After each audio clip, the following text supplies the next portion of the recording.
Hello, everyone, and welcome back to X-Ranger. Before we begin, I thought it would be interesting if each of you could leave a comment indicating which part of the world you're joining us from. Also, don't forget to like and subscribe if you're enjoying the episodes.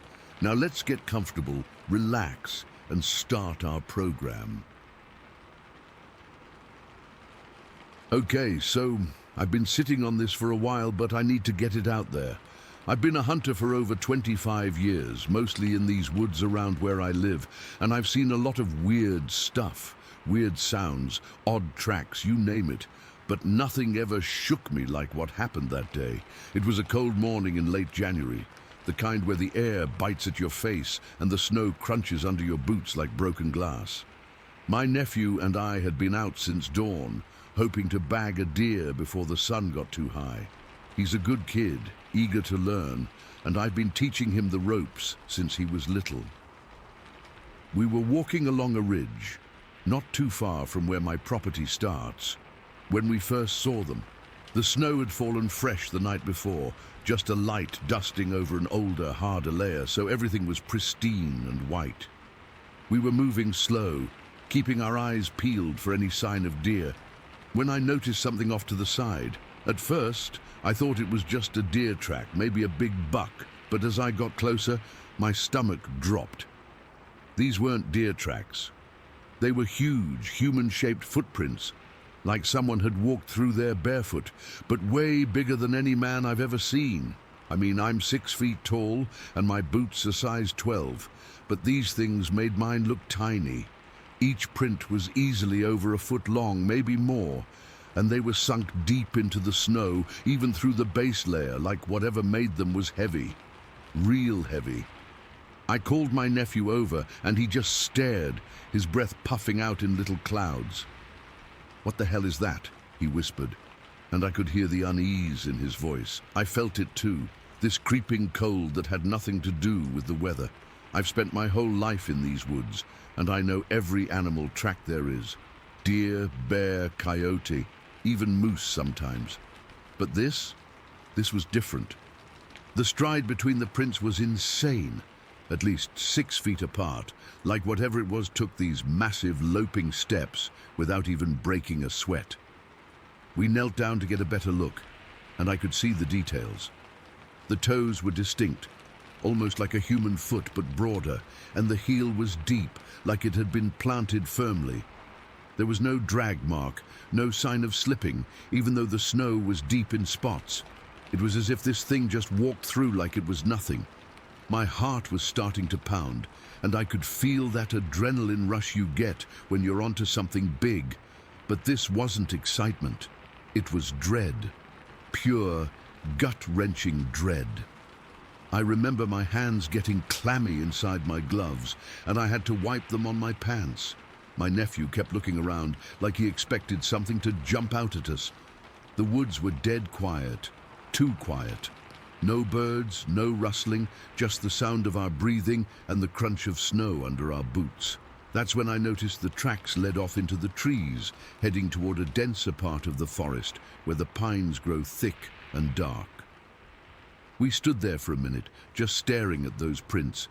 Part of me wanted to turn around and head back to the truck, but another part, the curious, stubborn part, couldn't let it go.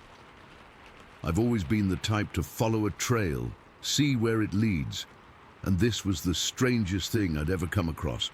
My nephew was hesitant, but he's young, and I think he didn't want to seem scared in front of me, so I said, "Let's just follow them for a bit, see where they go. We'll turn back if it gets too sketchy." He nodded, but I could see the doubt in his eyes. We started following the tracks, and it was slow going. The snow was deeper in some places, up to our knees in spots, but these prints were consistent. Same huge stride, same deep impressions, like whatever made them was plowing through without effort. We'd stop every now and then to check our bearings, and I'd mark a tree with a knife scratch so we could find our way back. The further we went, the more uneasy I felt. The trees started closing in, branches scraping against our jackets, and the light got dimmer, like we were entering a tunnel. I kept my rifle slung over my shoulder, but my finger was resting near the trigger just in case. My nephew was sticking close, his own gun held tight, and I could hear his breathing getting a little ragged. After about half a mile, we came to a small clearing, and that's where it hit me how unnatural this all was. The tracks went straight through, not veering around rocks or fallen logs, just a beeline. I've seen bears and other big animals. They usually wander, stop to sniff things, leave messy trails, but this was purposeful, like it knew exactly where it was going. And the size. God, the size of those prints. I've measured my own stride before, and it's maybe 3 feet if I'm stretching. This thing was doubling that, easy. My mind started racing, thinking about all the stories I'd heard growing up, about Bigfoot or Sasquatch or whatever you want to call it. I'd always dismissed them as nonsense, campfire tales to scare kids, but standing there, looking at those tracks, it didn't feel like nonsense anymore. We kept going, another half mile or so, and the woods got even thicker. The pines were so dense that the snow wasn't as deep underneath, but the tracks were still there, clear as day. I remember the smell, that sharp, cold scent of pine and damp earth, mixed with the metallic taste of fear in my mouth. My legs were starting to ache from pushing through the snow, and my back was stiff from the cold, but I couldn't stop. It was like we were being pulled along by this trail, this mystery that had to be solved. Then we hit the property line. There was a rusty old fence and a no trespassing sign nailed to a tree. I've always respected private land. It's just how I was raised. So we stopped, and I felt this mix of relief and frustration. Relief because we didn't have to go further into who knows what, but frustration because we hadn't found an answer. The tracks continued on the other side, disappearing into the shadows of the pines.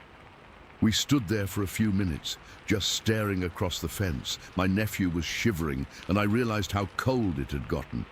The sun was higher now, but it didn't seem to warm anything up. "We should head back," I said, and my voice sounded rough, like I hadn't used it in hours. He nodded, and we turned around. The walk back was quiet, both of us lost in our thoughts. Every sound, a branch cracking, the wind sighing through the trees, made me jump. I kept looking over my shoulder, half expecting to see something following us, but there was nothing, just our own tracks leading back the way we came. As we trudged through the snow, my mind started drifting back to something that happened about 10 years ago. I own a piece of land not far from where we were that day, and back then, I was out scouting for hunting spots. I came across this weird structure in a secluded area, a teepee-like thing made of snap trees all leaned together, about 10 to 12 feet tall. The trees were thick, maybe 6 inches in diameter, and they'd been broken, not cut, like something had just twisted them until they snapped. At the time, I figured it was probably kids or maybe a storm, but it didn't make sense. Why would kids build something like that out here in the middle of nowhere, and storms don't arrange trees into neat structures? I'd shrugged it off, told myself it was nothing, but now, remembering it, a chill ran down my spine. What if it was connected? What if that thing, whatever made those tracks, had built it? By the time we got back to the truck, the sun was starting to dip, casting long shadows across the snow. We loaded our gear in silence, and I could feel the weight of the day pressing down on me. My nephew didn't say much on the drive home, just stared out the window. When I dropped him off, he gave me a quick hug and said, "Be careful out there, Uncle." I nodded, but I didn't know what to say. That night I couldn't sleep.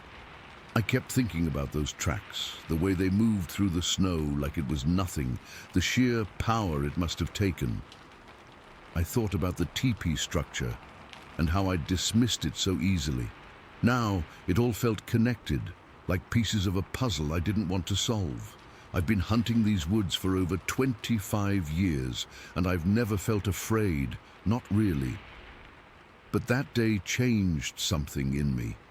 I started reading up on Bigfoot stories, accounts from other hunters and hikers, And it was eerie how similar their experiences were, the large footprints, the consistent stride, the feeling of being watched. I'd always thought those people were exaggerating or making things up, but now I get it. When you see something like that, it gets under your skin. It's been a while since that day, and I haven't seen any more tracks. I still go out hunting, but I'm more cautious now. I keep a camera in my pack, just in case. Every time I'm in the woods, I find myself scanning the ground, looking for any sign, and my ears are always tuned to the slightest noise. Part of me hopes I never see anything like that again, but another part wonders if I will. The not knowing is the worst part, the idea that something that big, that powerful, is out there, and I have no explanation for it. It haunts me, especially on cold, quiet mornings when the snow is fresh and the woods feel empty. I can still picture those footprints clear as day, and the memory sends a shiver through me every time. I don't talk about it much, because people would think I'm crazy, but I know what I saw, and I'll never forget it. Story 2. Okay, so this is something I've never really talked about outside of a few close friends. And even then, it's hard to put into words, but I feel like I need to get it out there because it's been eating at me for years now. Back in June of 2019, my buddy and I decided to do a week-long canoe trip through the Boundary Waters in northern Minnesota. You know, that huge wilderness area with all the lakes and forests. It's supposed to be peaceful, remote, the kind of place where you can just disconnect. And for the first few days, it was exactly that. We'd wake up early, paddle across these misty lakes, smell the wet spruce in the air, and listen to the loons calling. It was perfect. But on the fourth day, everything changed. That's the day I'll never forget, no matter how hard I try. We woke up that morning like any other. The sun was just starting to peek over the trees, and the air was cool and damp. I remember the condensation on my sleeping bag and the way the mist hung over the water like a ghost.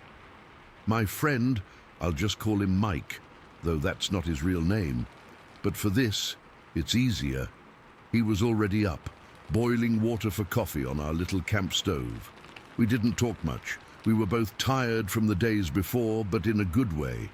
The kind of tired that comes from hard work and fresh air. We packed up our gear, loaded the canoe, and pushed off from the shore. The water was calm, barely a ripple, and the only sounds were our paddles dipping in and out of the lake and the occasional cry of a loon in the distance. We'd been paddling for maybe an hour or so, just following the map we had, heading deeper into the interior. The further we went, the more isolated it felt.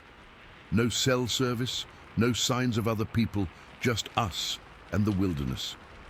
It was beautiful, but there was this underlying tension that started to build, though I didn't realize it at the time. Maybe it was the silence or the way the trees seemed to close in around us. We were rounding this peninsula, a thick bunch of birches and pines jutting out into the lake, when we first heard it. It started with this heavy cracking sound, like someone was breaking big branches off trees. Not the normal snap of a twig you'd hear from a squirrel or a deer, but something much louder, like whole limbs were being torn apart. I remember stopping mid-paddle, just holding my paddle above the water, and looking at Mike. His eyes were wide, and he mouthed, "What the hell is that?" We both listened, and the sounds kept coming. Crunch, crack, crunch, from the shoreline, maybe 50 yards away. Then, out of nowhere, rocks started splashing into the water near our canoe. Not little pebbles, but big ones, the size of grapefruits. They hit the water with these loud plops, sending up sprays that soaked the side of the canoe. My heart started pounding right then, because it didn't make sense. There was no one else around, and the shore was too steep for someone to be throwing rocks without us seeing them. We picked up our pace, paddling faster, trying to get away from whatever was causing it. But the sounds followed us. The cracking got louder, and I could hear heavy footsteps now, like something big was moving through the underbrush, keeping pace with us. It was just inside the tree line, so we couldn't see it clearly, but every now and then I'd catch a glimpse of something dark and massive shifting between the trees. My hands were sweating on the paddle, and I could feel this cold dread creeping up my spine. Mike was muttering under his breath stuff like, come on, let's just get out of here." Then it happened. The thing burst out of the trees onto this open rock ledge that overlooked the lake.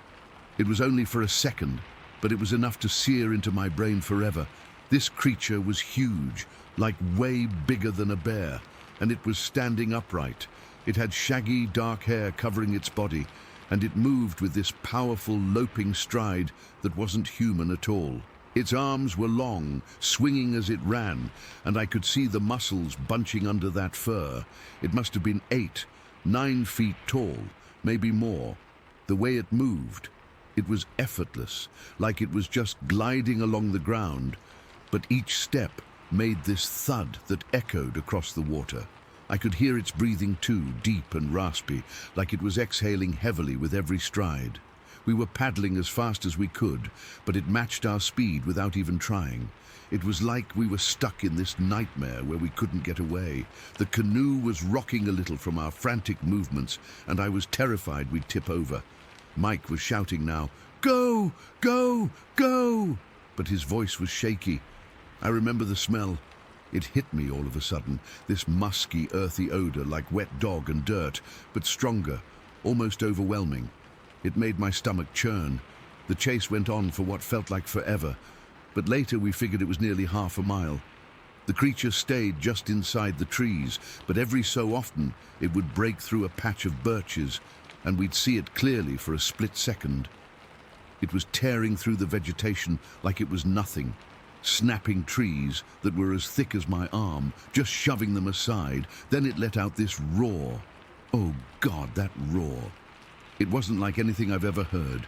Deep, guttural, like it came from the bottom of its chest, and it vibrated through me. I felt it in my bones, like my whole body was rattling.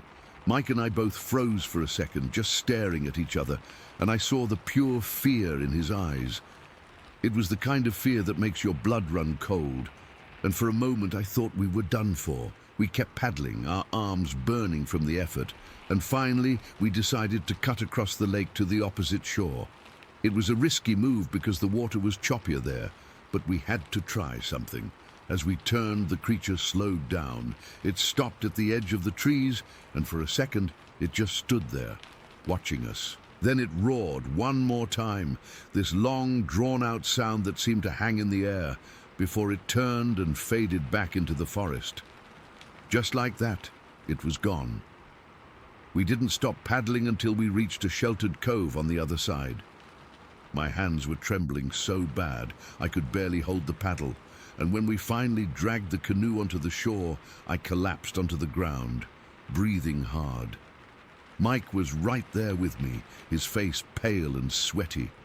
We didn't say anything for a long time, just sat there listening to the silence, half expecting to hear those footsteps again.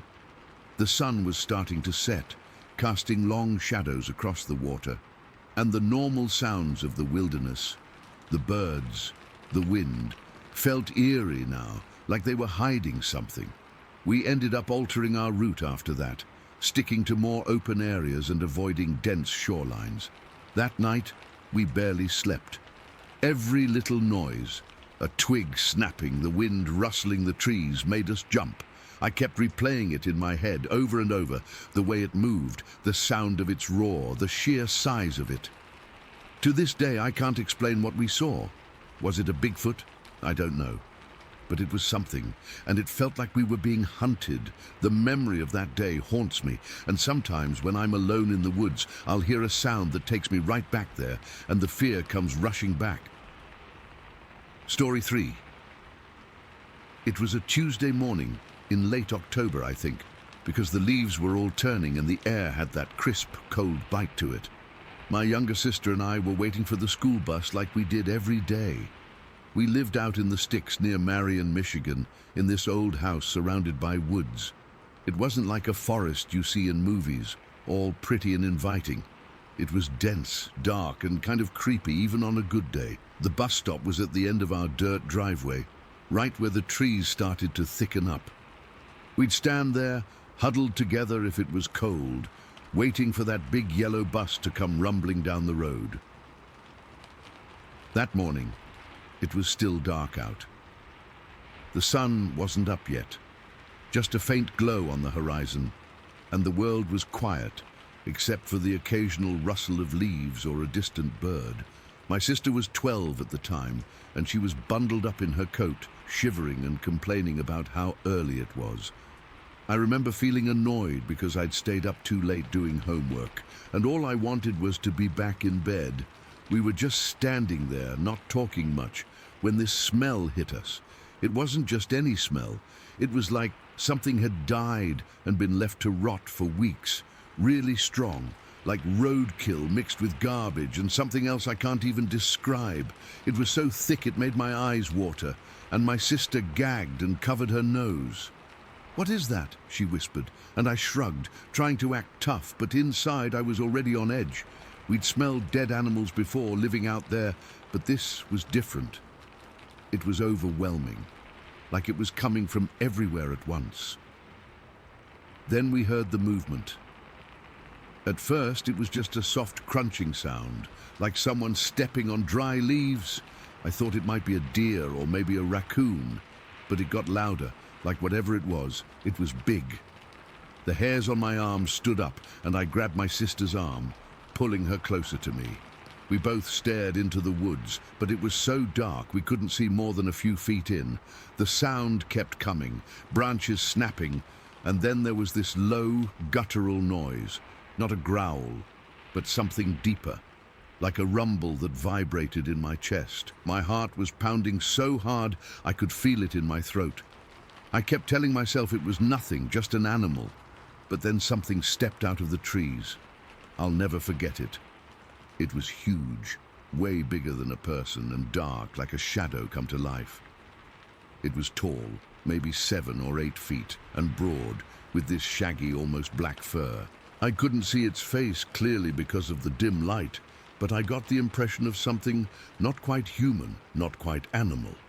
It moved weirdly, kind of lumbering but fast, and when it took a step, it knocked over this small tree, like a young pine tree, maybe 6 inches thick, just brushed it aside like it was nothing. The tree cracked and fell with this loud snap, and that's when everything went crazy.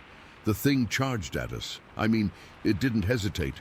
1 second it was standing there, the next it was barreling toward us, crashing through the underbrush like it wasn't even there. The sound was deafening, branches breaking, leaves flying, and that dead smell got even stronger, like it was bringing the stench with it. I screamed, and my sister screamed too, and we both turned and ran for the house. Our house was about 50 yards away, up the driveway, and it felt like a mile. I've never run so fast in my life. My legs were burning, and I could hear it behind us, getting closer. I didn't look back. I was too scared. But I could feel it, like this presence right on our heels. My sister was faster than me, thank God, and she reached the door first, fumbling with the handle. I slammed into her from behind, and we both stumbled inside, falling onto the floor. I scrambled up and slammed the door shut, my hands shaking so bad I could barely turn the lock. As I did, I looked out the little window in the door and saw it. The thing was in our yard, running across the grass. It moved so fast, like a blur, and then it just disappeared into the trees on the other side, gone, like it was never there.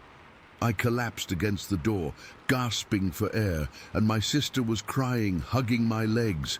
My mum came running down the stairs, asking what was wrong, and we were both sobbing, trying to explain.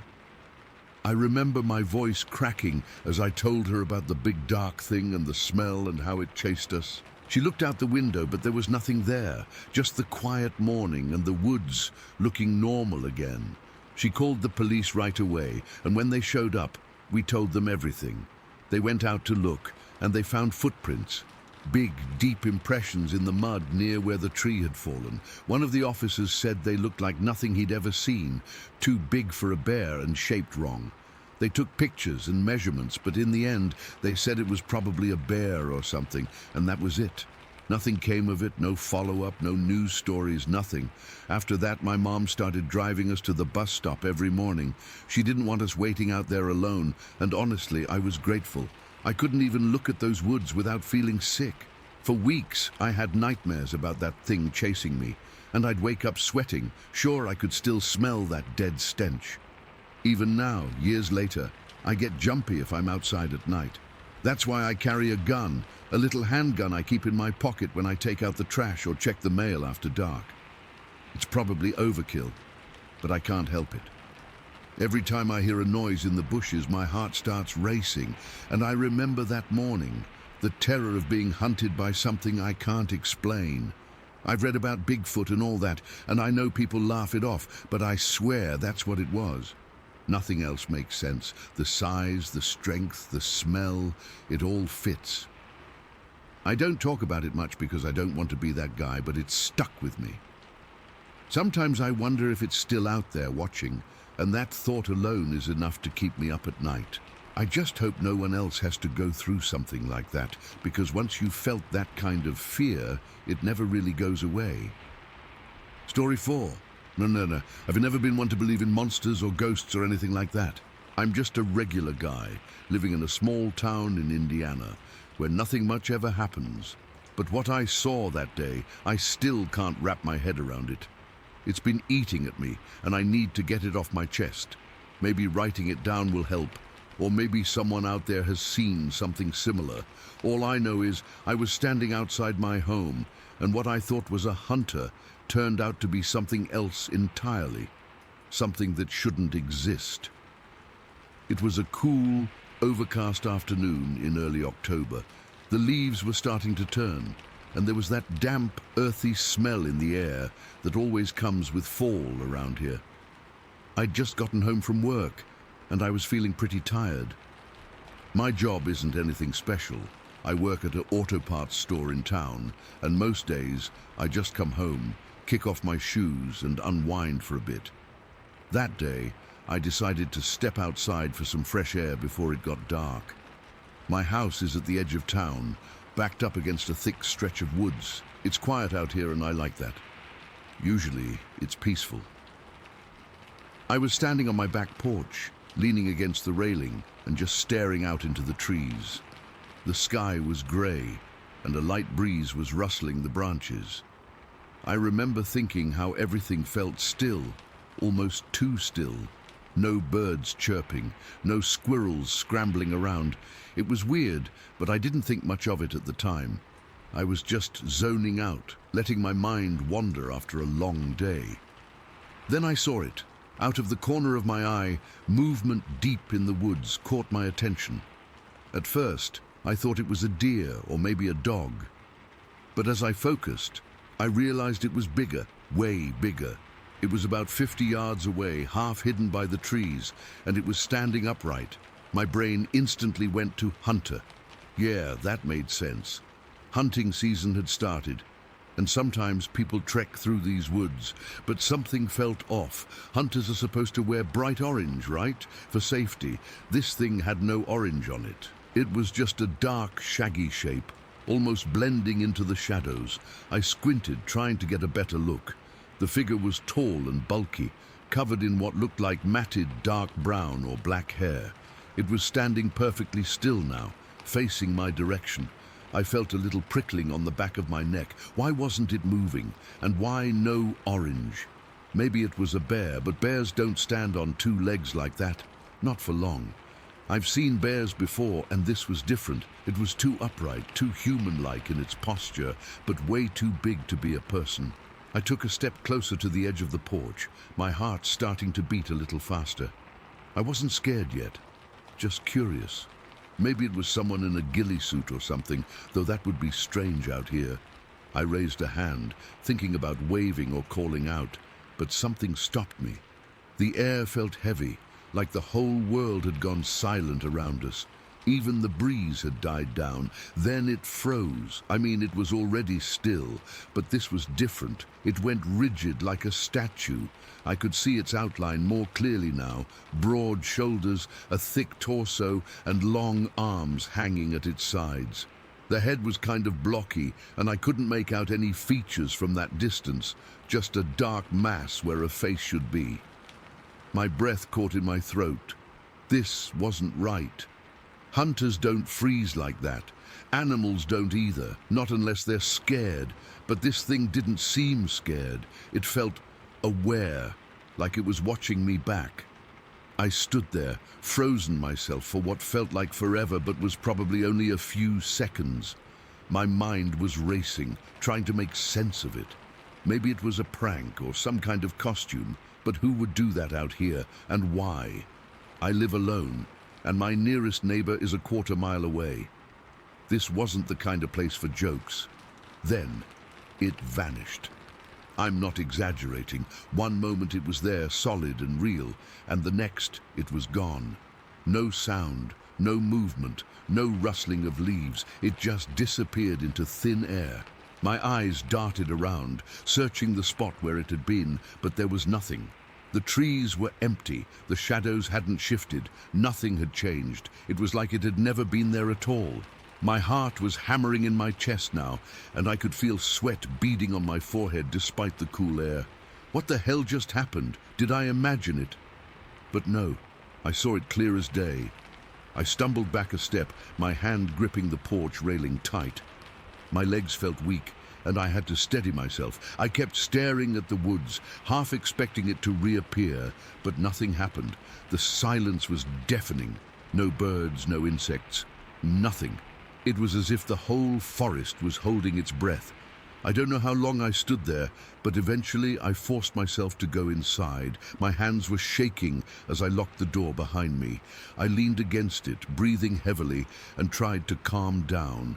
Maybe it was a trick of the light, or I was more tired than I thought. But deep down, I knew that wasn't it. I'd seen something, and it wasn't human. Later that evening, I couldn't stop thinking about it. I needed proof, something to show I wasn't going crazy. I remembered that I'd taken a photo earlier in the day, just a quick snap of the woods from my porch, because the light was nice. I'd completely forgotten about it until then. I grabbed my phone and scrolled through my photos until I found it. It was a wide shot, showing the tree line and part of the yard, and there in the background was the figure. It was blurry because I hadn't been focusing on it, but you could see it clearly enough. My stomach dropped. In the photo, it looked even bigger than I remembered. I decided to compare it to something. I went back outside. This time I stayed on the porch, not venturing any farther, and took another photo from the same spot. But this time I stood where I had been when I saw it. Then back inside, I put the two photos side by side on my computer. That's when the real terror set in. In the first photo, the figure was standing next to a large oak tree that I know well. I've measured that tree before. It's about 8 feet tall to the first major branch. In the photo, the figure was easily towering over it. I zoomed in, my hands getting clammy. I compared it to my own height. I'm 6 feet tall. And in the second photo, where I was standing in the same area, I looked tiny next to that tree.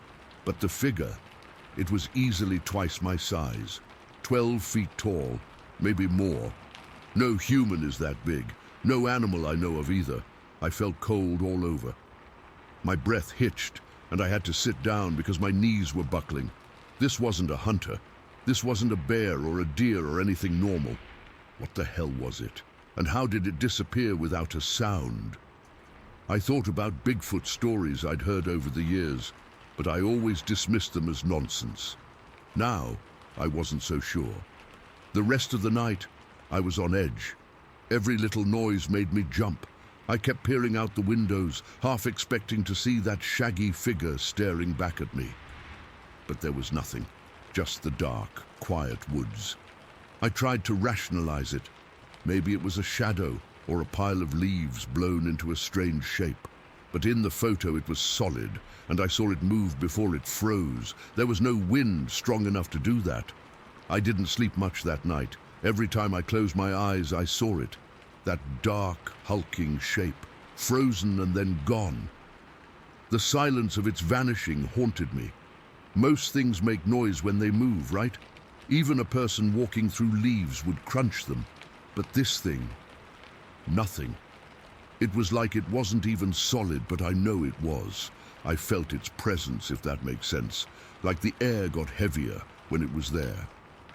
The next day, I showed the photo to a friend who's into photography, but I didn't tell him what I thought it was. I just asked if he could enhance it or tell me what he saw. He said it looked like a large, hairy animal, but he couldn't identify it. He mentioned that the resolution wasn't great, but the size was undeniable compared to the tree. He even joked, "Dude, you got a Bigfoot in your backyard?" I didn't laugh. I thought about reporting it to someone, but who? The police? They'd think I was nuts. A wildlife agency. They'd probably say it was a bear and leave it at that, but bears don't stand like that, and they don't vanish without a trace. I've spent a lot of time in these woods, and I know what belongs here. This didn't. For weeks after, I was paranoid. I started avoiding the back of my house altogether. I'd only go out front, and even then, I'd hurry back inside. I installed motion sensor lights around the property, but they've never triggered anything unusual. Part of me wants to believe it was a one-time thing, a fluke, but another part is terrified it might come back. What gets me the most is the suddenness of it all.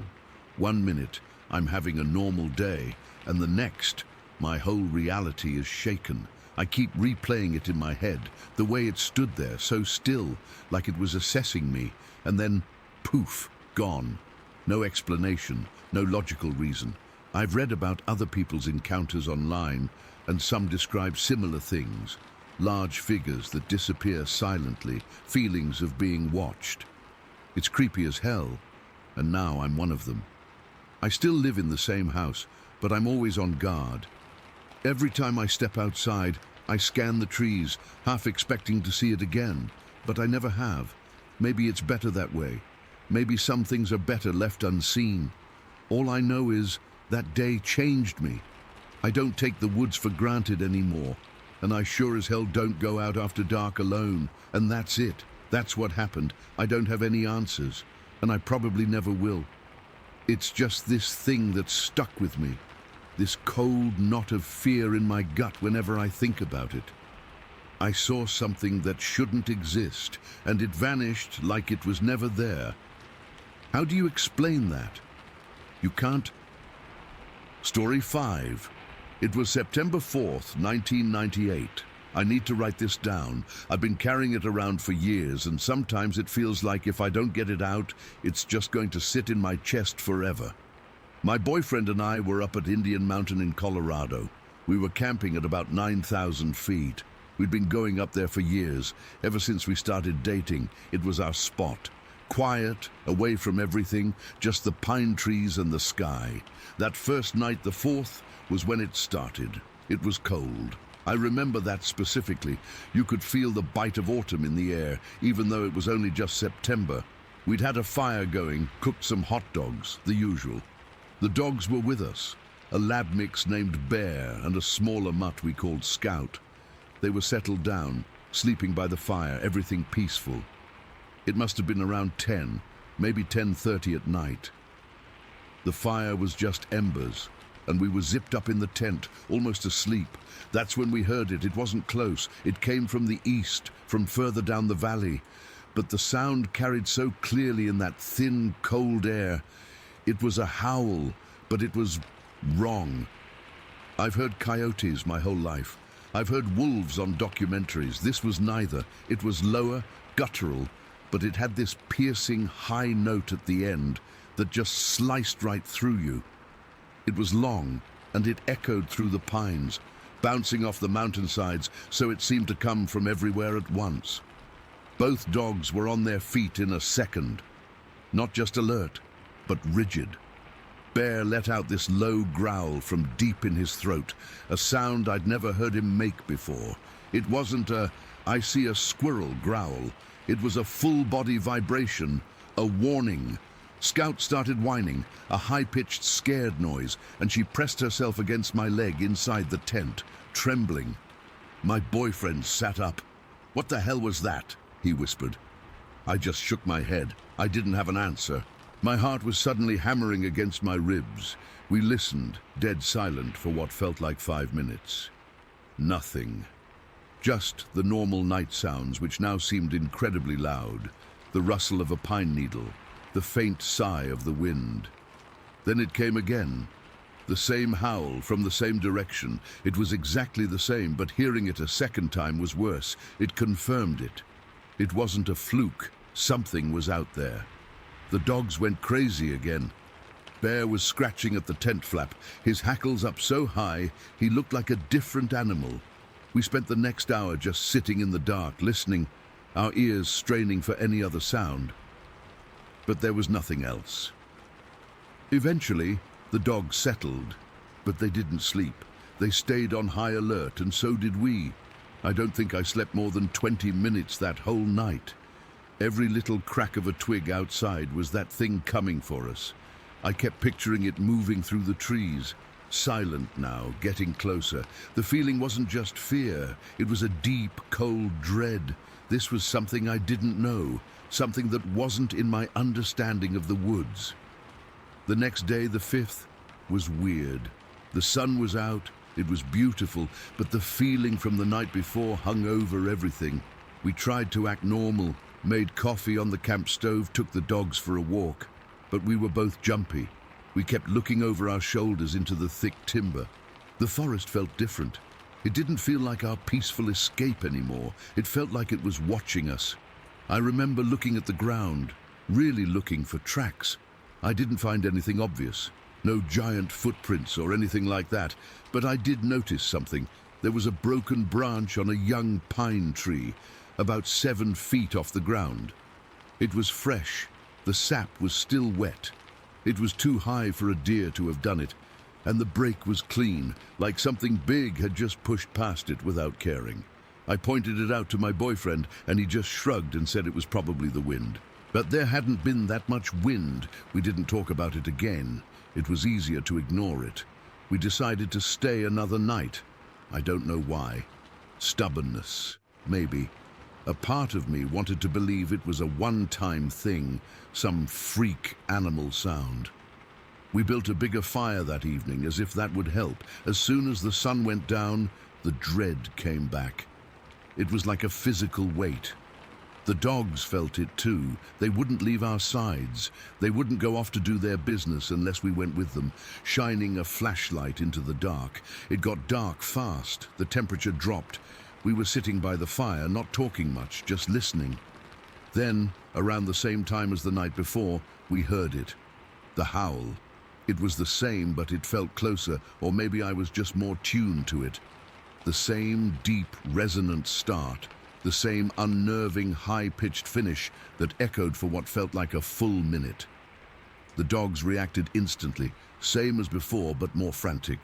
Scout was practically trying to climb into my lap, shivering uncontrollably. My boyfriend stood up, grabbed the big maglite we had. "Stay here," he said, and he walked to the edge of our campsite, shining the beam into the trees. The light didn't penetrate far. It just made the darkness beyond look even thicker, more impenetrable. He came back after a minute, his face pale in the firelight. "Nothing," he said, but his voice was tight. We heard it 2 more times over the next half hour. Each time my stomach clenched into a harder knot. It was the consistency of it that was so terrifying. It wasn't random. It was a presence. A thing that was out there, announcing itself.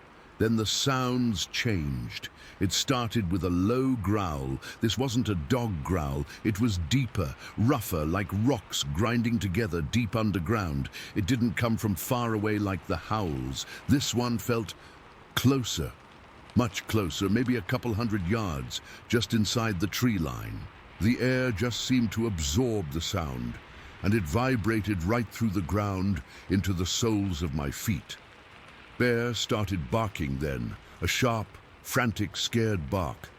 He was facing the direction of the growl, his body low to the ground, like he was ready to either attack or run. Scout was silent, just frozen in terror. Then we heard something else, a sound I can only describe as a whoop. It was quick, loud, and it cut off abruptly. It was followed by another lower whoop, almost a grunt. It was so bizarre, so completely outside any animal vocabulary I knew, that it just short-circuited my brain for a second. What makes a sound like that? Nothing I'd ever encountered in all my years hiking and camping. Nothing. That's when the real fear set in, the kind of fear that makes your skin feel too tight and your mouth go dry. This wasn't just a noise anymore, this was a conversation. Something was communicating. My boyfriend had his hand on my arm, his grip so tight it hurt.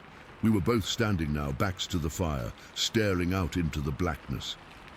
The fire was our little island, and beyond it was an ocean of unknown. Then we heard the gunshots, 3 of them. Pop, pop, pop. They came from the east, from the same general direction as the first howls, but from much closer than the howls had been. Maybe from one of the other campsites scattered through the area, or from a cabin we knew was about a half-mile down the old logging road. The sound of the gunshots was weirdly comforting for a split second. Other people were hearing this, were scared too. But the comfort vanished instantly. Because if someone was shooting, it meant they were shooting at something. The gunshots seemed to set something off. From the direction of the growls and whoops, we heard a series of quick, heavy crunches. Not footsteps, but something else. It sounded like something very big and very heavy was moving through the underbrush, breaking branches, not even trying to be quiet. It was moving fast, and it was moving away from us, toward where the gunshots had come from. The silence that followed was the most terrifying part of the whole night. It was a thick, heavy, waiting silence. The dogs had stopped barking. They were just panting, their eyes wide, staring into the dark. The fire crackled, that was it. We stood there for what felt like an hour. Maybe it was 10 minutes, I don't know. We didn't move, we barely breathed. Then, from the direction the crashing sounds had gone, we heard one last sound. It was a low, rumbling vocalization. It wasn't a howl, it wasn't a growl, it was like a hum, but with a guttural, intelligent tone to it. It lasted for maybe 5 seconds, and then it stopped. And that was it. Nothing more. We didn't sleep. We packed up our tent and most of our gear by the light of the maglite, our hands shaking so bad we could barely roll the tent up. We left the fire burning, which was probably stupid, but we didn't care. We just wanted to be in the truck, with the doors locked. The drive down the mountain was tense and silent. The headlights felt pathetic, just 2 little cones of light pushing back a tiny bit of an immense darkness. We got to the main road just as the sky was starting to turn grey with dawn. A few days later, my boyfriend talked to one of the neighbors who lived up there year-round. The guy said he'd been the one who fired the shots. He said he'd heard something on his porch, something big, thought it was a bear trying to get into his trash. He'd flipped on the porch light and fired a warning shot into the air. He said he didn't see anything, but whatever it was, it moved off fast. He said it didn't sound like a bear running. He said it sounded different. He just kept shaking his head and said it was different. I've spent years trying to rationalize it. A sick elk, a mountain lion with a damaged vocal box, a bear with a rare behavioral quirk, but nothing fits. Not the howl, not the whoops, not the growl, not the sheer size of the sound, and definitely not the way it made me feel. That wasn't the fear of a known predator. That was the fear of the unknown. It was the feeling that the map of my world was wrong, and there was something living in the blank spaces that wasn't supposed to be there. The dogs were never the same after that. Scout was jumpy for the rest of her life, scared of loud noises, scared of the dark. Bear would sometimes, for no reason, stand at the edge of our backyard and stare into the woods, his head cocked, and let out that same low, worried growl. He was listening for it. I know he was. And sometimes, on a cold, quiet night, if the wind is just right, I'll find myself standing at the window listening too, just listening, because I heard it. I know what's out there, and I know that it knows we were there too. Story 6. We've had what you'd call sporadic activity for years. Nothing ever concrete, nothing you could point a camera at and prove, but enough to make the back of your neck prickle when you're out gathering firewood alone. Tracks in the mud that were too big for a bear and walked on two legs.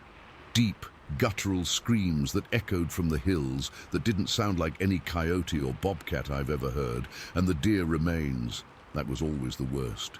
You'd find a carcass twisted in a way that didn't make sense, like it had been wrung out, with the spine just snapped. No bullet holes, no typical predator marks, just a violent, confusing end. This past weekend, we had some friends up from the city, my buddy Mark, his wife Sarah, and their two kids. They love it out here. They always talk about the peace and quiet. I guess I didn't think much about it because we'd had a quiet year, almost 12 months with nothing out of the ordinary. No screams, no weird tracks. I'd started to let my guard down, started to think maybe whatever was out there had moved on. It had rained all afternoon, one of those steady, soaking rains that turns the ground to sponge and fills the air with the smell of wet earth and decay. By sunset, the rain had tapered off to a drizzle, and we were all sitting on the porch just enjoying the cool air. My dog, Duke, a big, lazy Labrador who's scared of his own shadow, was lying at my feet. Then, out of nowhere, he went stiff. His head snapped up, his ears pinned back, and a low growl started deep in his chest. It wasn't his normal "I see a squirrel" growl. This was different. This was pure, unfiltered aggression. He launched himself off the porch and into the yard, barking like I've never heard him bark before. It was sharp, frantic, desperate. He was planted at the tree line about 50 yards away, barking straight into the wall of wet, dark woods. We all stood up. "What's his problem?" Mark asked, trying to sound casual. "I don't know," I said, but a cold knot was already tightening in my stomach. I called for Duke. He ignored me completely, which he never does. His whole body was rigid, his hackles raised into a ridge along his back. He looked like a different animal. That's when Sarah said it. "Do you guys smell that?" We all went quiet, sniffing the air, and there it was. Cutting through the clean scent of the rain was this unbelievably foul odor. It's hard to describe. It wasn't just a dead animal, it was heavier, more complex. It smelled like a rotting body, for sure, but mixed with something else, something sour and musky, like a wet dog that had been left to die in a swamp. It was thick, and it seemed to cling to the back of your throat. The kids started complaining, holding their noses. The smell seemed to be coming from the same direction Duke was barking. I felt a chill that had nothing to do with the evening air. This was a smell I'd read about in other people's accounts, but we'd never experienced it ourselves. The stench of death they always talk about. Hearing about it is one thing. Having it wash over you on your own property, with your family and friends standing right there, is something else entirely. I finally managed to grab Duke by the collar and drag him, still snarling and pulling, back onto the porch. I had to physically manhandle him into the cabin. He wouldn't stop. He stood at the front door, his nose pressed to the crack at the bottom, whining and letting out these low, worried rumbles. The smell lingered for another 10-15 minutes, and then, as suddenly as it had appeared, it was just gone. The air was clean again. We tried to laugh it off. "Probably a dead raccoon or something," Mark said. But his smile was tight. We all went inside, and the mood had shifted. The easy, relaxed feeling was gone, replaced by a quiet tension. We locked the door, which we almost never do out here. I kept telling myself it was nothing, a coincidence, a weird confluence of a dead animal and a spooked dog. We stayed up for a few more hours, playing cards, the conversation a little forced. Every time Duke, who was now lying tensely by the door, would twitch or lift his head, we'd all fall silent for a second, listening, but we didn't hear anything. Eventually, we all went to bed. My bedroom is at the back of the cabin, with a window that looks out toward the woods. I lay in bed for a long time, just staring at the ceiling, listening to the absolute silence outside. It was too quiet. After the rain, you usually hear frogs, insects, the rustle of night creatures. There was nothing. It was a dead, heavy silence. I must have finally fallen asleep, because the next thing I knew, I was jolted awake. It wasn't a gradual waking up. It was like being doused with ice water. My heart was immediately hammering against my ribs. The sound was what woke me. It was a loud, sharp crack, like someone had taken a giant sledgehammer to a thick tree trunk. It wasn't a natural sound. It wasn't a branch falling. It was too clean, too powerful. Silence for a few heartbeats, then another one crack. This one was closer. I was frozen in my bed, my sheets tangled around my legs. I could hear movement from the other rooms. A door creaked open. It was Mark. "You hear that?" he whispered, his voice tight. Before I could answer, it happened again. Crack. This one was so loud, it felt like it vibrated through the floorboards. It was right outside. It sounded like it was coming from just beyond the tree line, maybe 30, 40 yards from the house. Then the rhythm started. It wasn't random. It was a series of strikes, 3 quick, successive blows. Crack, crack, crack. A pause, just long enough to make you think it was over, to let you suck in a shaky breath. Then another 3 crack, crack, crack. It was wood on wood. I know that sound. I've split enough logs to know what it sounds like when 2 solid pieces of timber are smashed together with immense force. This was that, but amplified by 100. Each strike was a concussive blast in the night. It felt intentional. It felt like a signal or a warning. I scrambled out of bed and peered out my window. The moon was behind clouds, so it was just a wall of blackness. I couldn't see a thing, but I could feel it. There was something out there, something massive and powerful, and it was making its presence known in the most terrifying way possible. The knocks kept coming, bursts of 3, sometimes 4. The pauses between the bursts were the worst part. That's when the fear would really set in, because in that silence, you could feel it listening. You could feel it waiting for our reaction. I heard one of the kids start to cry in the other room, a thin, scared sound. Sarah was shushing them, her voice trembling. Mark was next to me now, his face pale in the gloom. "What the hell is that?" he breathed. "Is someone out there?" "No," I said, and my own voice was a dry croak. No one human could make a sound like that. We stood there, rooted to the spot, for what felt like an eternity. I looked at the clock on my nightstand.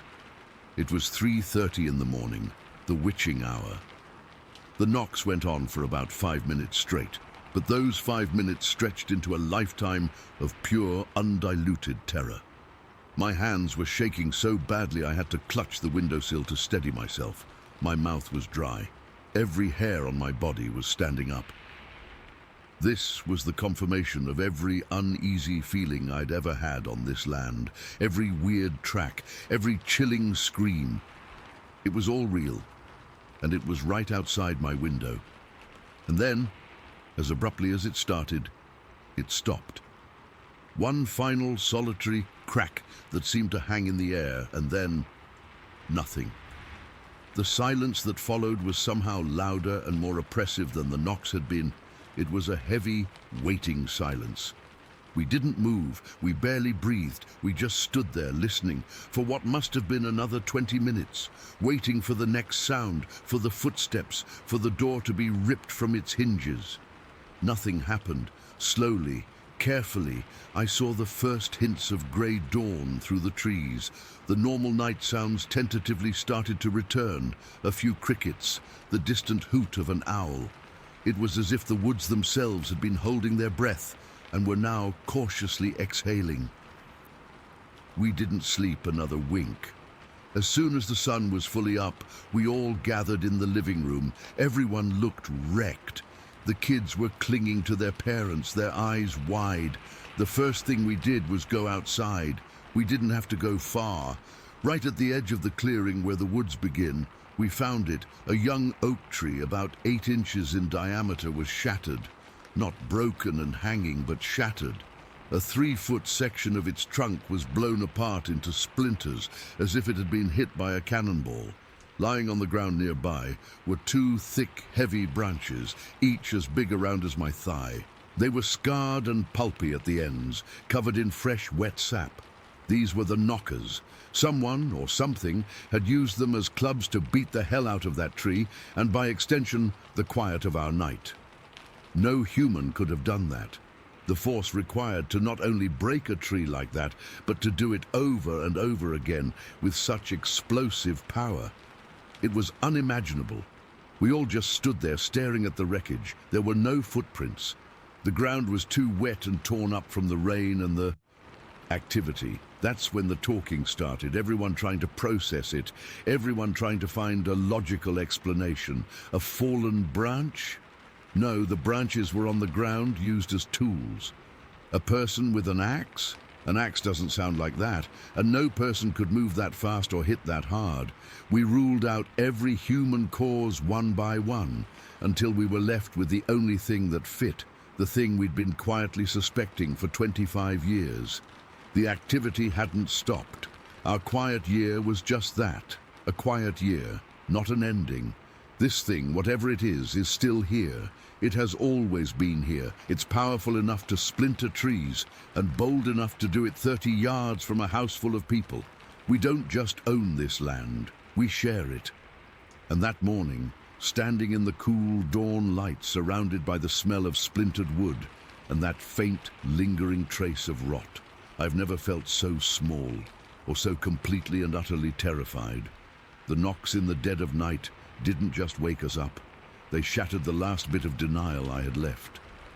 I can still hear them sometimes when everything is quiet. That brutal, rhythmic crack, crack, crack, a sound that means we are not alone and we are not in control. I don't know what it is. I don't know what it wants. I just know it's out there.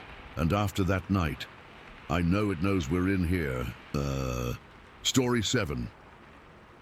We'd been out since before first light, stalking a drainage for elk, not seeing much more than some old sign. Nothing fresh. By about 8 in the morning, we decided to climb higher, get above the basin to a spot we knew on a ridge, where you could glass a huge meadow below. The climb was a bitch. Steep, loose scree that slid out from under your boots, thick patches of crumholz that you had to fight through. We were both in good shape, used to the altitude, but your heart still hammers in your ears on a climb like that. You're sweating under your layers, even with the cold, and all you can hear is your own breathing and the crunch of your boots on the ground. We'd left our camp set up down below. It wasn't much, just 2 tents, a small fire ring we'd used the night before, and our gear locked in a bear-proof canister wedged between some rocks. The camp was nestled right at the edge of this dark timber. I mean dark. The kind of pine and fir forest so thick the sun barely gets through, just a deep, shadowy green that seems to swallow sound. It was a couple 100 yards below us as we climbed, getting smaller. We stopped for a breather on a little rocky outcrop. I remember leaning on my knees, my bow in one hand, just trying to get my wind back. My partner was a few feet away, taking a swig from his water bottle. The silence up there is something else. It's not a city quiet, it's a living quiet. You hear the wind sighing through the tops of the pines, the distant scold of a squirrel, the buzz of some insect. It's a full silence, you know. It has layers. And then it happened. 8:30 in the morning. I know because I looked at my watch right after, my brain latching onto something normal, something that made sense. The sound didn't start quiet and build up. It just was. It erupted from that dark timber right near our camp. It was so loud it wasn't just a sound you heard. It was a physical thing. It hit us. I felt it in my chest, a deep, resonant thrum that vibrated the air between me and the trees. It was a scream, but that word doesn't do it justice. It was a roar, a bellow, a shriek, all rolled into one. It was impossibly deep, guttural, like rocks grinding together, but it had this piercing, high-frequency edge to it that felt like it was drilling right into my skull. The echo was the worst part. It didn't just fade, it bounced off the basin walls, coming back at us from 3-4 different directions, like whatever it was had surrounded us with that one single blast of noise. Wa-boom! Wa-boom! Wa... The power in it was terrifying. It wasn't the scream of something in pain. It was a declaration, a challenge. It was the sound of something that owned the ground it stood on and wanted everything else to know it. My body locked up. I went from a relaxed, tired slump to rigid in a split second, every muscle tensed. My heart didn't just beat faster. It felt like it was trying to tear its way out of my ribcage. I could feel the individual thumps in my throat, in my eyeballs. My partner froze too. I saw him out of the corner of my eye, his water bottle hovering halfway to his mouth, his face just a blank mask of shock. Then the silence came back. But it wasn't the same silence. The living quiet was gone. Now it was a dead silence, a sucked-out, hollow silence. The wind had stopped. The birds, the squirrels, the bugs, everything had shut up. It was like the whole mountain was holding its breath. The only sound was the high-pitched ringing in my own ears from the sheer volume of that scream. We didn't move. We didn't speak. We just stood there on that rock, staring down at the wall of trees where the sound had come from. I remember the sun was bright on my face, but I felt cold, a deep, internal cold that started in my guts and spread out to my fingers and toes. My skin was prickling, crawling with a fear so primitive I didn't even have a name for it. This wasn't fear of getting shot or falling off a cliff. This was the fear of prey. My mind was scrambling, a frantic animal looking for a hole to hide in. Bear? No. I've heard bears. I've been charged by a grizzly in Wyoming. That was a scary sound. A huffing, roaring threat. This was different. This was an order of magnitude louder, deeper, more complex. A bear's roar is a physical threat. This felt intelligent. It felt like it carried hate. Mountain lion? That was the next thought. A cougar's scream is high, shrill, like a woman screaming. This was the opposite. This came from the bottom of a well, a bass note that shook the world. We stood there for what felt like 10 minutes, but was probably only one, just frozen. Finally, I managed to turn my head, my neck muscles creaky. I looked at my partner. His eyes were wide, the whites showing all around. He slowly lowered his water bottle, his movements careful, deliberate, like he was afraid any sound would trigger it again. "What the hell was that?" he whispered. His voice was thin, reedy. It was the voice of a scared little boy. I just shook my head. I couldn't form words. My mouth was dry as dust. We both slowly, so slowly, unslung our rifles from our backs. We'd been bow hunting, but we always carried a rifle for backup, for grizzlies. The solid, cold weight of the Winchester in my hands was a small comfort, but only a small one. The feeling that we might need it, that we might have to use it on something, was terrifying in a whole new way. We didn't speak. We just communicated with looks and little hand gestures. We need to get out of here. That was the only plan. Our camp was down there, all our food, our sleeping bags, the truck keys, but the idea of going down into that basin, of walking towards that wall of silent, dark timber, was unthinkable, so we did the only thing we could. We started climbing again, faster this time, no longer caring about stealth or noise. We scrambled up that slope, our boots kicking loose rocks, our breath coming in ragged, panicked gasps. We weren't hunters anymore. We were prey trying to get to high ground. We reached the ridge top maybe 20 minutes later. We were both drenched in sweat, shaking from adrenaline and exertion. We collapsed behind the biggest rock we could find, putting it between us and the basin below. We glassed the area for an hour, maybe more, sweeping our binoculars over every inch of that dark timber, the meadows, the scree slopes. Nothing moved, not a deer, not an elk, not a bird. It was a dead zone. The silence persisted, that dead, watchful silence. We talked in hushed, broken sentences. It came from right by camp. I know. Nothing should be that loud. I know. What if it's still down there? That was the question. What if it was waiting? We had to get our stuff. We had to get off the mountain. The sun was climbing higher, but the day had lost all its warmth. The hike back down to camp was the longest walk of my life. Every few steps we'd stop, listening. We'd scan the trees. My finger was on the trigger guard of my rifle the whole time. My senses were so heightened, I could hear the rustle of my own jacket, the thump of my own heartbeat. Every shadow between the trees looked like a hulking form.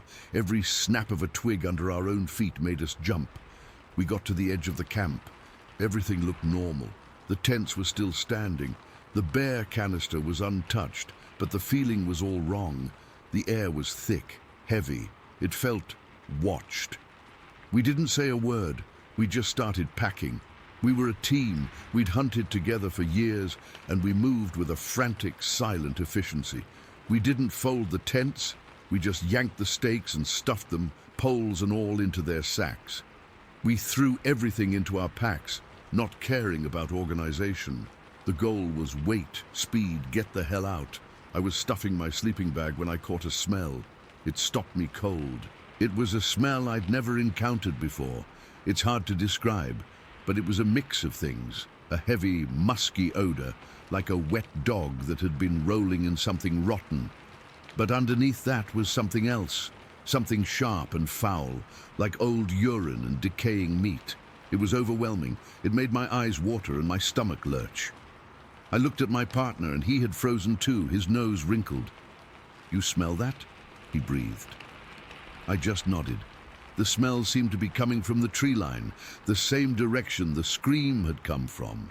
It was fresh. It hadn't been there when we left that morning. That was the final push. We finished packing in a blind panic. We shouldered our packs, which felt impossibly heavy, and we started moving down the trail, the quickest way back to the truck. We didn't look back, not once. We half walked, half ran, stumbling on the rough trail, driven by a pure animal need to be anywhere else. We didn't stop until we hit the truck. Hours later, we threw our gear in the back, jumped in, and locked the doors.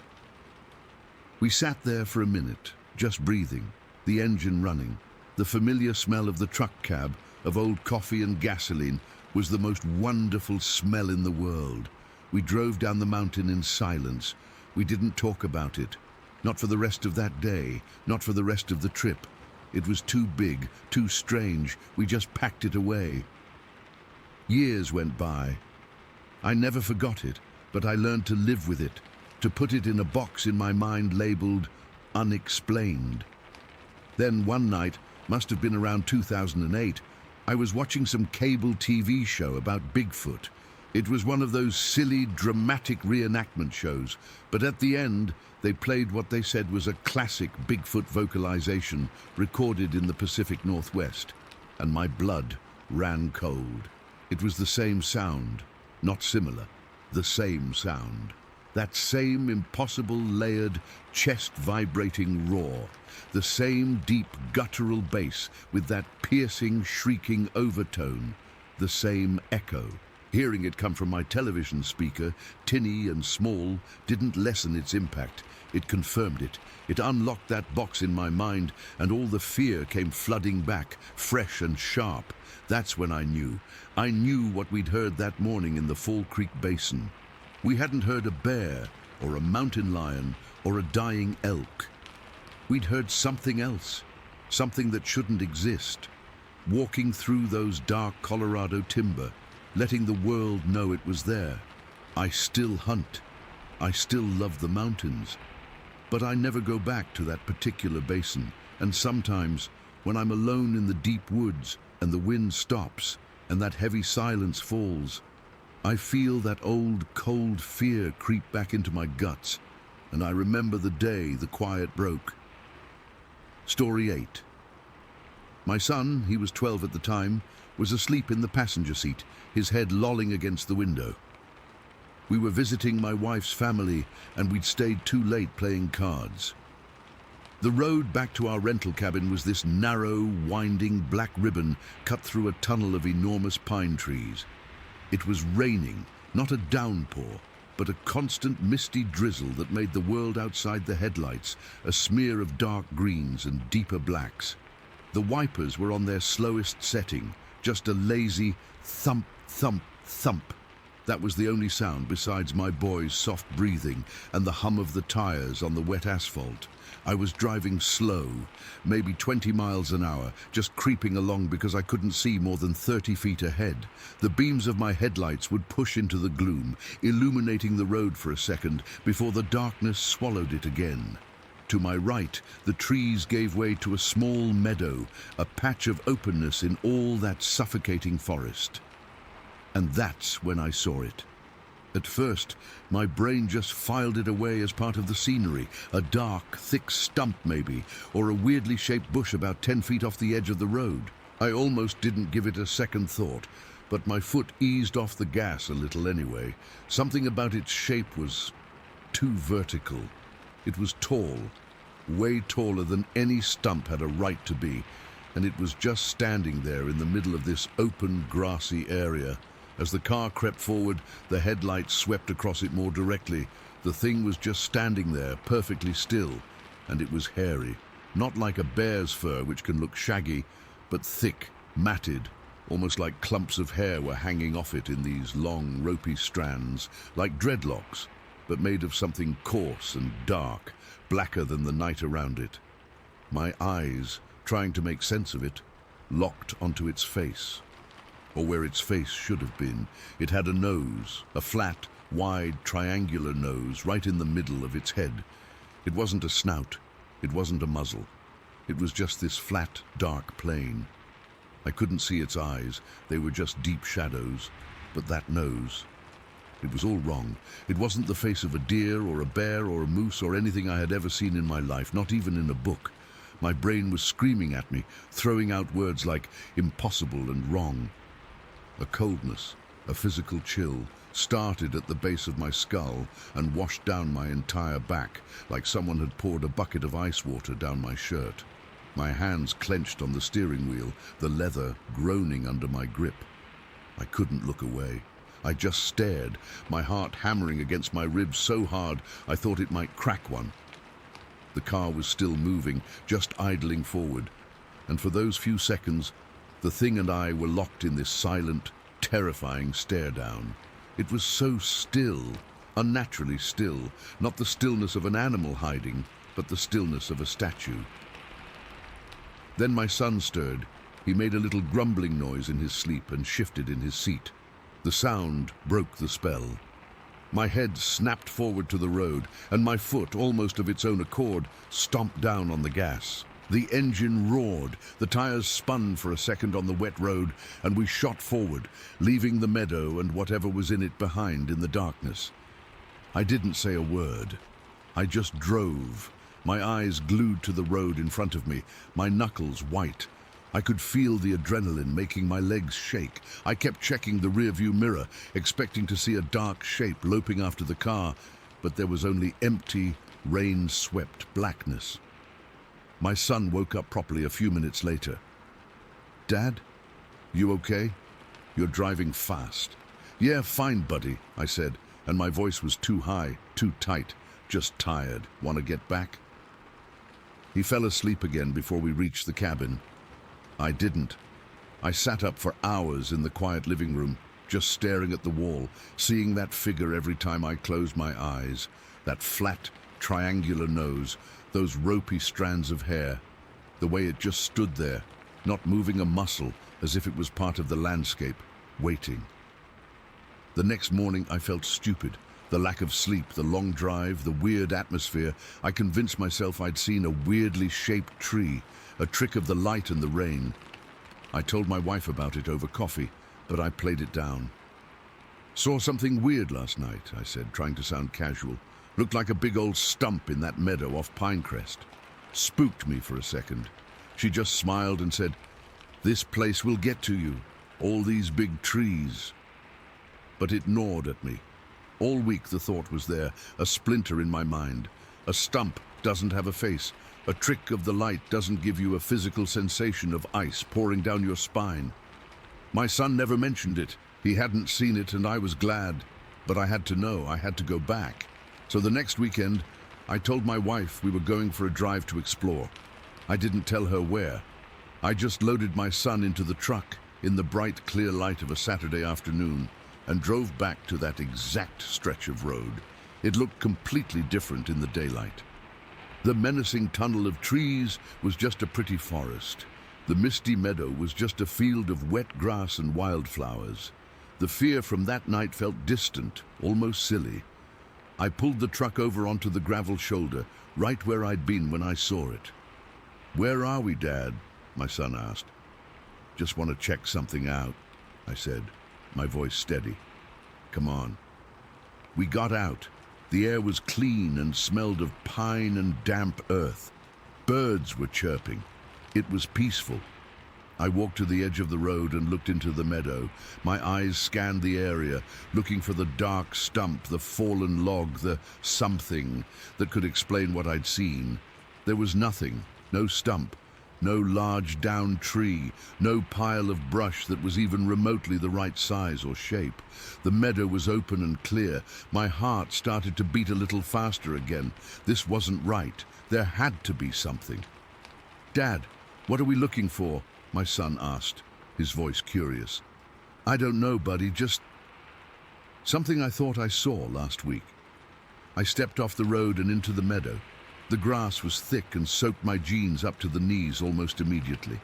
I walked slowly, my eyes scanning the ground, moving toward the spot. I knew exactly where it had been. It was burned into my memory. About 10 paces in, I stopped, and there it was, not the creature, but its mark. In the soft, wet earth, right where the thing had been standing, was a single footprint.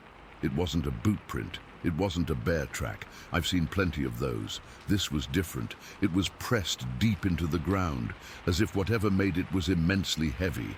The shape was long, maybe 18 inches from heel to toe, and you could see the toes, 5 of them clearly defined, arranged in a way that was almost human, but not quite. The big toe was the largest and the others tapered off, but the whole foot was wider, flatter than a human foot. The arch was pronounced. The mud at the edges was still sharp, not yet melted by the rain. It was fresh, very fresh. A cold knot tightened in my stomach. All the air went out of me. I just stood there, staring down at this thing in the mud. "Whoa," my son whispered, coming up beside me. "What is that?" I didn't have an answer. I couldn't speak. My mind was reeling, trying to put the pieces together. The figure standing frozen, the impossible stillness. It wasn't trying to hide behind anything. It was hiding in plain sight. It had seen my headlights, seen my car, and it had just stopped. It had frozen in place, becoming just another dark shape in the night, trusting its camouflage and its absolute terrifying stillness to make it invisible. And it had worked. I'd almost driven right past it, but it had been there, a living, breathing thing. And when we'd left, it had taken a step. This step, right here, the peaceful sounds of the forest, the birds, the wind in the trees, suddenly felt thin and fragile, like a curtain hiding something immense and ancient and watchful. The hair on my arms stood up. I felt exposed, like we were being watched all over again. The sunny afternoon felt like a lie. "Dad?" my son said, his voice small and unsure now. He was picking up on my fear. "Stay right here," I managed to say. My voice was a dry croak. I fumbled in my pocket for my phone, my hands shaking so badly I almost dropped it. I had to document this. I had to have proof for myself, if for no one else. I opened the camera app and knelt down, the wet grass soaking through my jeans. I positioned the phone over the print, making sure to get it all in the frame. I took the picture. The click of the digital shutter was absurdly loud in the quiet meadow. I looked at the screen. There it was, a perfect clear image of the footprint. The evidence. It was real. It had all been real. That was the moment the true, deep-seated fear set in. It wasn't the heart-pounding terror of the initial sighting. This was worse. This was a cold, settling dread that seeped into my bones. This was the realization that something I couldn't explain, something that shouldn't exist, was out here in these woods. It had been standing right there, less than 30 feet from my car, from my sleeping son. It had watched us drive by. It had stood there, silent and still, and it had watched us. We got back in the truck and I drove home, not saying a word the whole way. My son knew better than to ask. I showed the picture to my wife later. She looked at it, looked at my face and just said, "Okay." She didn't know what to make of it either. I still have that picture on my phone. I've never shown it to anyone else. What would I say? People would say it was a hoax or a bear, or that I made it in the mud myself. But I know what I saw that night. I know the feeling that came over me, and I know what we found in that meadow. It's been over a year now. We're back in South Texas, where the land is flat and open and you can see for miles. But sometimes at night, when I'm taking the trash out and it's dark, I'll get this feeling, this prickling on the back of my neck, and I'll find myself staring into the shadows at the edge of my property, into the deep darkness between the mesquite trees. I'm looking for movement, but more than that, I'm looking for something that isn't moving at all. Something standing perfectly, impossibly still, just watching. And I know, with a certainty that chills me to my core, that we weren't just seeing it that night. It was seeing us. Story 9. Okay, I'll just come out and say it. I don't care if people believe me or not. I just need to get this out somewhere, to people who might actually understand. Because talking about it with anyone else just gets you that look, that "you're crazy" look. This happened. It's burned into my brain, and I still get this cold, heavy feeling in my gut when I think about it, which is pretty much every single day. It was January 2nd, 2006. A Tuesday, I think. We were driving back from visiting family over the holidays, cutting through the back roads of British Columbia to save some time. Me, my wife, and our 2 kids. My son was 9, my daughter was 6. We were in our old Ford pickup, the blue one with the cap on the back. The kids were getting restless. You know how it is on long drives, just bickering over nothing in the back seat. So when I saw a sign for a trailhead not far from the highway, just outside of a little place called Sen, I figured it was a good chance to stop, let them run around for 10 minutes, burn off some of that energy. The sky was that flat, solid grey you only get in winter, like a lid on the world. It was cold, the kind of cold that makes the snow squeak under your boots. We pulled off the main gravel road onto this even smaller pull-out area, basically just a widened spot in the road with a wooden sign so weathered you could barely make out the trail name. The truck crunched to a stop, and the silence after I turned off the engine was immediate and absolute. No wind. No birds, nothing, just this deep, frozen quiet. We all piled out. The kids immediately started making snow angels in the fresh powder near the truck. My wife was stretching her back, and I was just taking a deep breath of that sharp, piney air, feeling good about the stop. That feeling lasted for about 10 seconds. Then we heard it. It wasn't a sound you process, it was a sound you feel. It came from the trees, maybe a couple 100 yards into the woods from where the trail started. A screaming noise, but that word doesn't do it justice. It was a high-pitched wail, but it was also deep, if that makes any sense. It had this unbelievable force behind it, this raw power that vibrated right through your chest. It wasn't a screech, it was a roar that was also a scream. It went on for what felt like forever, just this horrible tearing noise that shattered all that perfect silence. We all froze. I mean, literally froze. My wife's hand was still on the small of her back, mid-stretch. The kids stopped flapping their arms and legs in the snow and just lay there, their little faces turned toward the trees, eyes wide. My brain was just scrambling, flipping through a mental file of every animal sound I knew. Coyote, no way. Not even close. Coyotes yip and howl. They don't sound like that. A cougar. I've heard a cougar scream. It's high and shrill like a woman in terror. This was different. This was lower, guttural, but with this piercing high-frequency edge that felt like it was drilling into my ears. It was my son who broke the spell. He slowly got to his feet, snow falling off his little blue snowsuit, and he looked at me, his face completely white. "Dad," he whispered, and his voice was shaky. "That's it. That's the sound from the videos." See, he'd gone through this phase a few months back, watching all those grainy clips online of supposed Sasquatch screams. I'd humored him, listened to a few. They'd sounded fake to me, like someone groaning into a microphone. But hearing this was different. This was real, and it was right there. The sound from those videos was a cheap imitation of whatever this was. My first instinct, stupid as it sounds now, was to investigate. I had a little digital camera in the truck, one of those early ones with the flimsy zoom. I remember thinking, I have to get a recording of this. No one will believe it otherwise. I took a step towards the trail. My wife's hand clamped onto my arm like a vice. Her fingers were ice cold.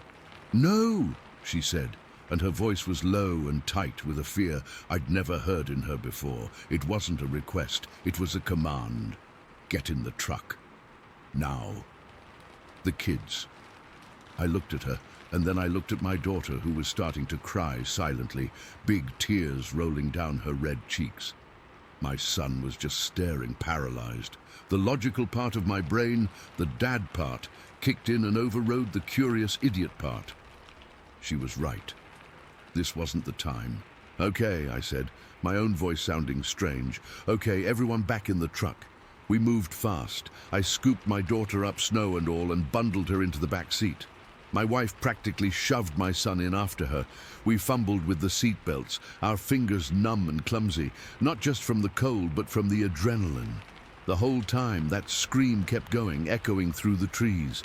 It felt like it was getting closer, but it was hard to tell with the way sound carries in a frozen forest. I got the kids buckled in. My wife was already in the passenger seat, her body rigid, her eyes fixed on the tree line.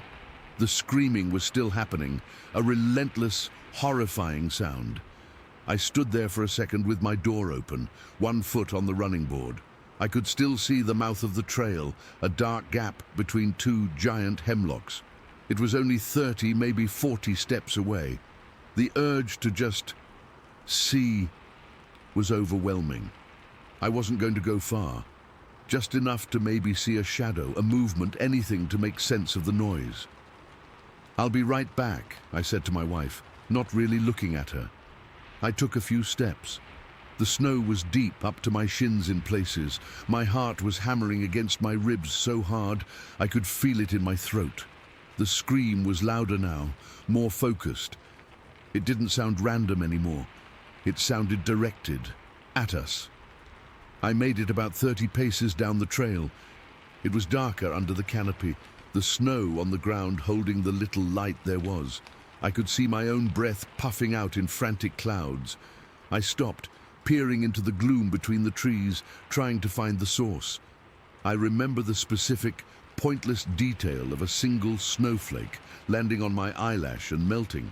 My camera was in my coat pocket, but I didn't even think to take it out. I was just standing there listening, my whole body tensed like a wire. And then, the truck horn. It wasn't a polite little beep. It was a full-on hand smashing into the steering wheel blast, and it didn't stop. It just went on and on, a long, desperate wail that completely drowned out the other one. The effect was instantaneous. The screaming from the woods didn't trail off. It didn't fade away. It stopped, like a switch had been flipped. 1 second there was this primal, earth-shaking roar, and the next there was nothing, just the lingering echo of the truck horn and this new, profound and terrifying silence. The sudden quiet was somehow worse. My ears were ringing. I spun around and ran back to the truck, my legs feeling like jelly. I yanked the driver's door open and slid in. My wife had her hands in her lap and she was staring straight ahead. The kids were dead quiet in the back. "What the hell was that?" I asked, my voice too loud in the small cab. "My elbow," she said, not looking at me. Her voice was a monotone. I slipped. My elbow hit the horn. I looked at her. Her elbows were tucked firmly at her sides. I knew right then that she was lying.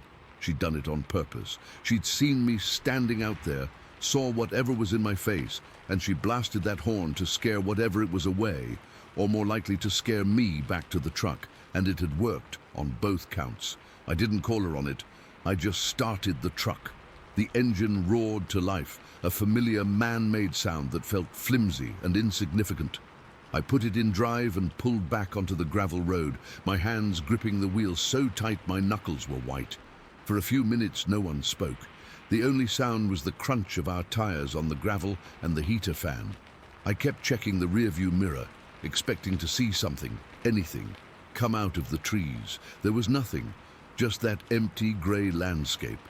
Trying to be the calm dad, the rational one, I said, "It was probably just a coyote, a weird one, or maybe a lynx. They make some strange noises." It sounded pathetic even to me from the back seat. My son, in a small, firm voice, said, "No, it wasn't." He didn't argue. He didn't get upset. He just stated it as a simple fact, and we all knew he was right. The conversation died right there. We drove for another 5 minutes, the tension in the cab so thick you could taste it. I should have just kept going. I should have put my foot down and not stopped until we hit the main highway. But that curiosity, that nagging, stupid need for proof, was still chewing at me. What if it was something? What if I could find a track? Something to show we weren't all just losing our minds. Up ahead, the gravel road curved, following the contour of a hill. On the left, I saw another, even smaller track leading off into the trees, probably an old logging road that hadn't been used in years. On a whim, I turned down it. "Where are you going?" my wife asked, her voice sharp. "Just a quick look," I said, trying to sound casual. "I just want to see if there's anything obvious." The road was rougher, covered in a more pristine layer of snow. I drove slowly for maybe another 200 yards before the road became too overgrown to continue. I stopped the truck and got out before my wife could protest. "I'll be right here," I said. "I can see the truck the whole time." I walked around to the front of the hood. The silence was back, that heavy, watchful silence. My boots sank into the fresh powder, and that's when I saw them. About 10 feet off the side of the road, where the snow was smooth and untouched, was a line of tracks. My breath caught in my throat. I took a few steps closer, my heart starting its frantic hammering all over again. They were enormous. I'm not just saying they were big, I'm saying they were impossible. Each print was sunk deep into the snow, a perfect detailed impression. I knelt down, my knees cracking against the frozen ground. I didn't have a tape measure, but I used my boot for scale. My size 10 boot looked like a child's toy next to one of these things. Each print was about 20 inches long. I'm serious, 20 inches, from the heel to the tip of the toes. And it was wide, maybe 10 inches across at the ball. The shape was human-like, but all wrong. The foot was way too long, the toes seemed too evenly spaced, and the stride. I stood up and looked at the line of them, disappearing into the dark of the forest. The distance between one print and the next was huge. I'm over 6 feet tall, and there was no way I could have taken a step that long, not even running downhill. This thing had just been walking, and its normal walking stride was longer than I am tall. I just stood there, staring at this line of footprints. The sheer size of them was one thing, but it was the clarity that got me. You could see every detail. The pressure points, the way the snow was compacted. These weren't vague, melted-out shapes. They were crisp, like they'd been made minutes ago, and then it all clicked into place with a cold, sickening finality. The scream, the sudden silence after the horn. And now these tracks, leading away from the direction of the trailhead, heading deeper into the woods. It hadn't run away. It had just stopped screaming and walked. It had been right there, maybe watching us the whole time, and then it had just turned and walked off, leaving these monstrous footprints in the snow as a casual, terrifying signature. A wave of pure, undiluted fear washed over me, so strong it made me feel lightheaded. It wasn't the fear of being attacked. It was the fear of the unknown, the realization that something that big, that powerful, something that could make a sound to freeze your soul, was real and was out here, right now, moving through these woods with a calm, easy stride that I couldn't possibly match. I didn't take a picture. I didn't even think of it. I just turned around and almost ran back to the truck. I scrambled inside, slammed the door and locked it. A useless, reflexive gesture. "What is it?" my wife asked, seeing the look on my face. "Tracks!" I managed to get out. I put the truck in reverse and backed down that little road as fast as I dared, my eyes glued to the tree line. I didn't tell her how big they were. I didn't have to. We didn't talk about it for the rest of the drive home. The kids fell asleep. My wife stared out her window. I just drove, my mind replaying it all on a loop. The scream, the horn, the silence, the tracks. That was almost 2 decades ago. My kids are grown now. We've never gone back to that area. I still think about it all the time, but it's the silence I remember most, the way that scream just cut off. It wasn't the sound of something running away. It was the sound of something deciding to stop and then just walking off into the trees, leaving us there in the quiet, with the proof pressed deep into the snow, a proof I was too scared to even photograph. I just left it there. And sometimes I wonder if it's still out there, walking. Story 10. It was in Jasper County, Texas. My buddy had a hunting lease out there, a real nice piece of land that backed up against the Angelina River. Thick woods, a lot of pine and swampy bottomland. I'd been going out there for years, knew the trails pretty well, or at least I thought I did. That morning I'd gotten up way before sunrise, like I always did. Drove out in the dark, parked my truck at the usual spot off the old fire-break road. The air was cold, the kind that bites at your ears, but it was clear. I remember thinking it was a perfect day for it. I was hunting whitetail, had a nice stand set up about 1.5 miles in. The walk-in was normal, headlamp on, crunching through the frost-covered leaves. I got to my stand as the sky was just starting to lighten from black to a deep, dark blue. I climbed up, got settled, and just waited. The woods were waking up. I heard a few squirrels chattering, some birds starting to call. It was peaceful. That's the last bit of peace I remember feeling for a long, long time. The sun came up fully, and it was a beautiful morning. But after a few hours, things started to feel off. It was a subtle change at first. The bird song just stopped. Not like it tapered off, but like someone flipped a switch. 1 minute it was there, the next it was just silence. A heavy, thick silence. I've been in the woods when a predator is around, a coyote or a bobcat, and the woods go quiet. But this was different. This was absolute. It was like the whole forest was holding its breath. I remember shifting in my stand, the leather of my jacket creaking, and the sound seemed way too loud in the stillness. I scanned the trees with my binoculars. Nothing, no movement, no sound. It was unnerving. I figured maybe a big cat was nearby, so I just stayed still, my finger on the safety of my rifle. That's when I saw the first one. It was a light.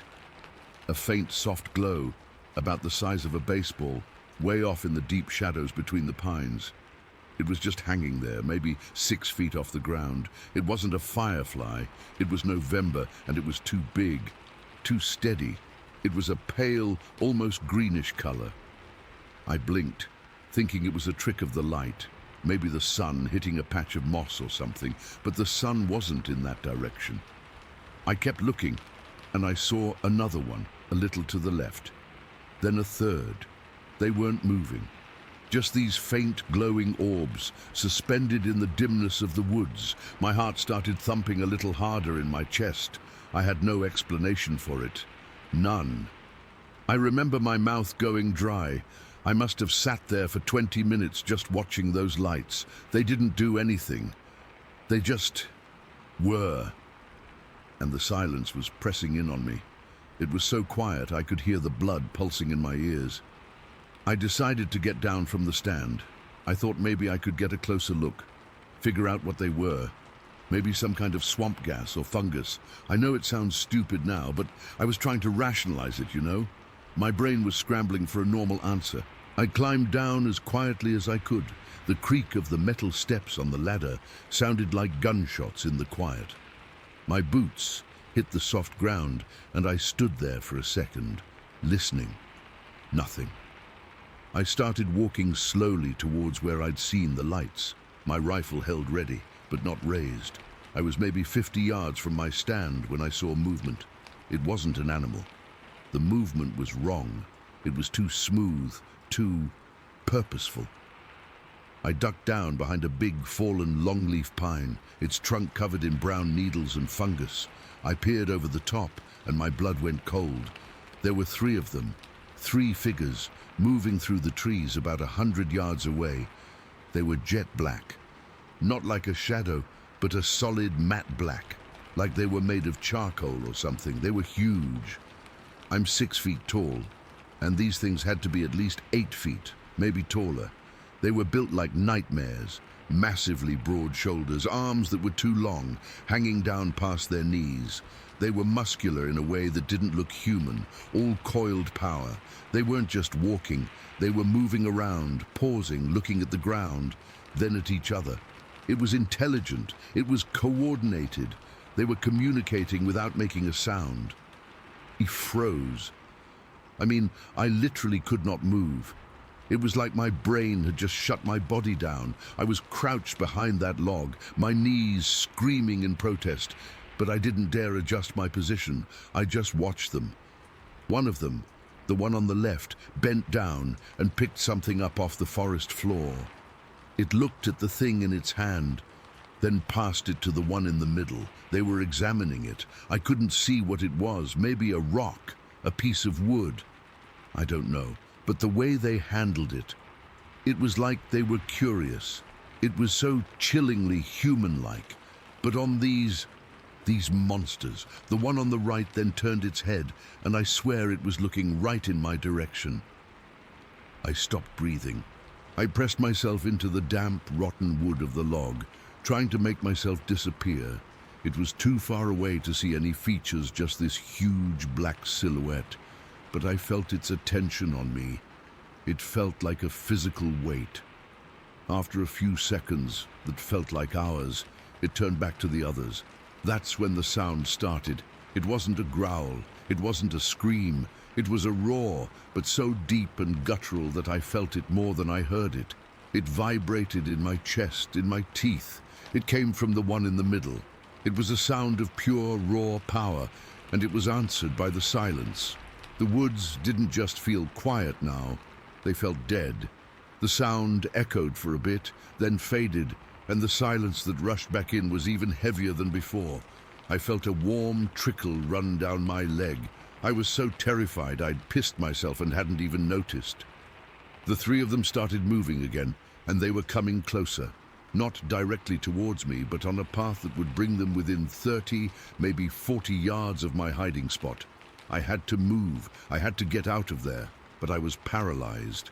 My muscles were locked up with a fear I have never, ever felt before. It was a primal, gut-level terror.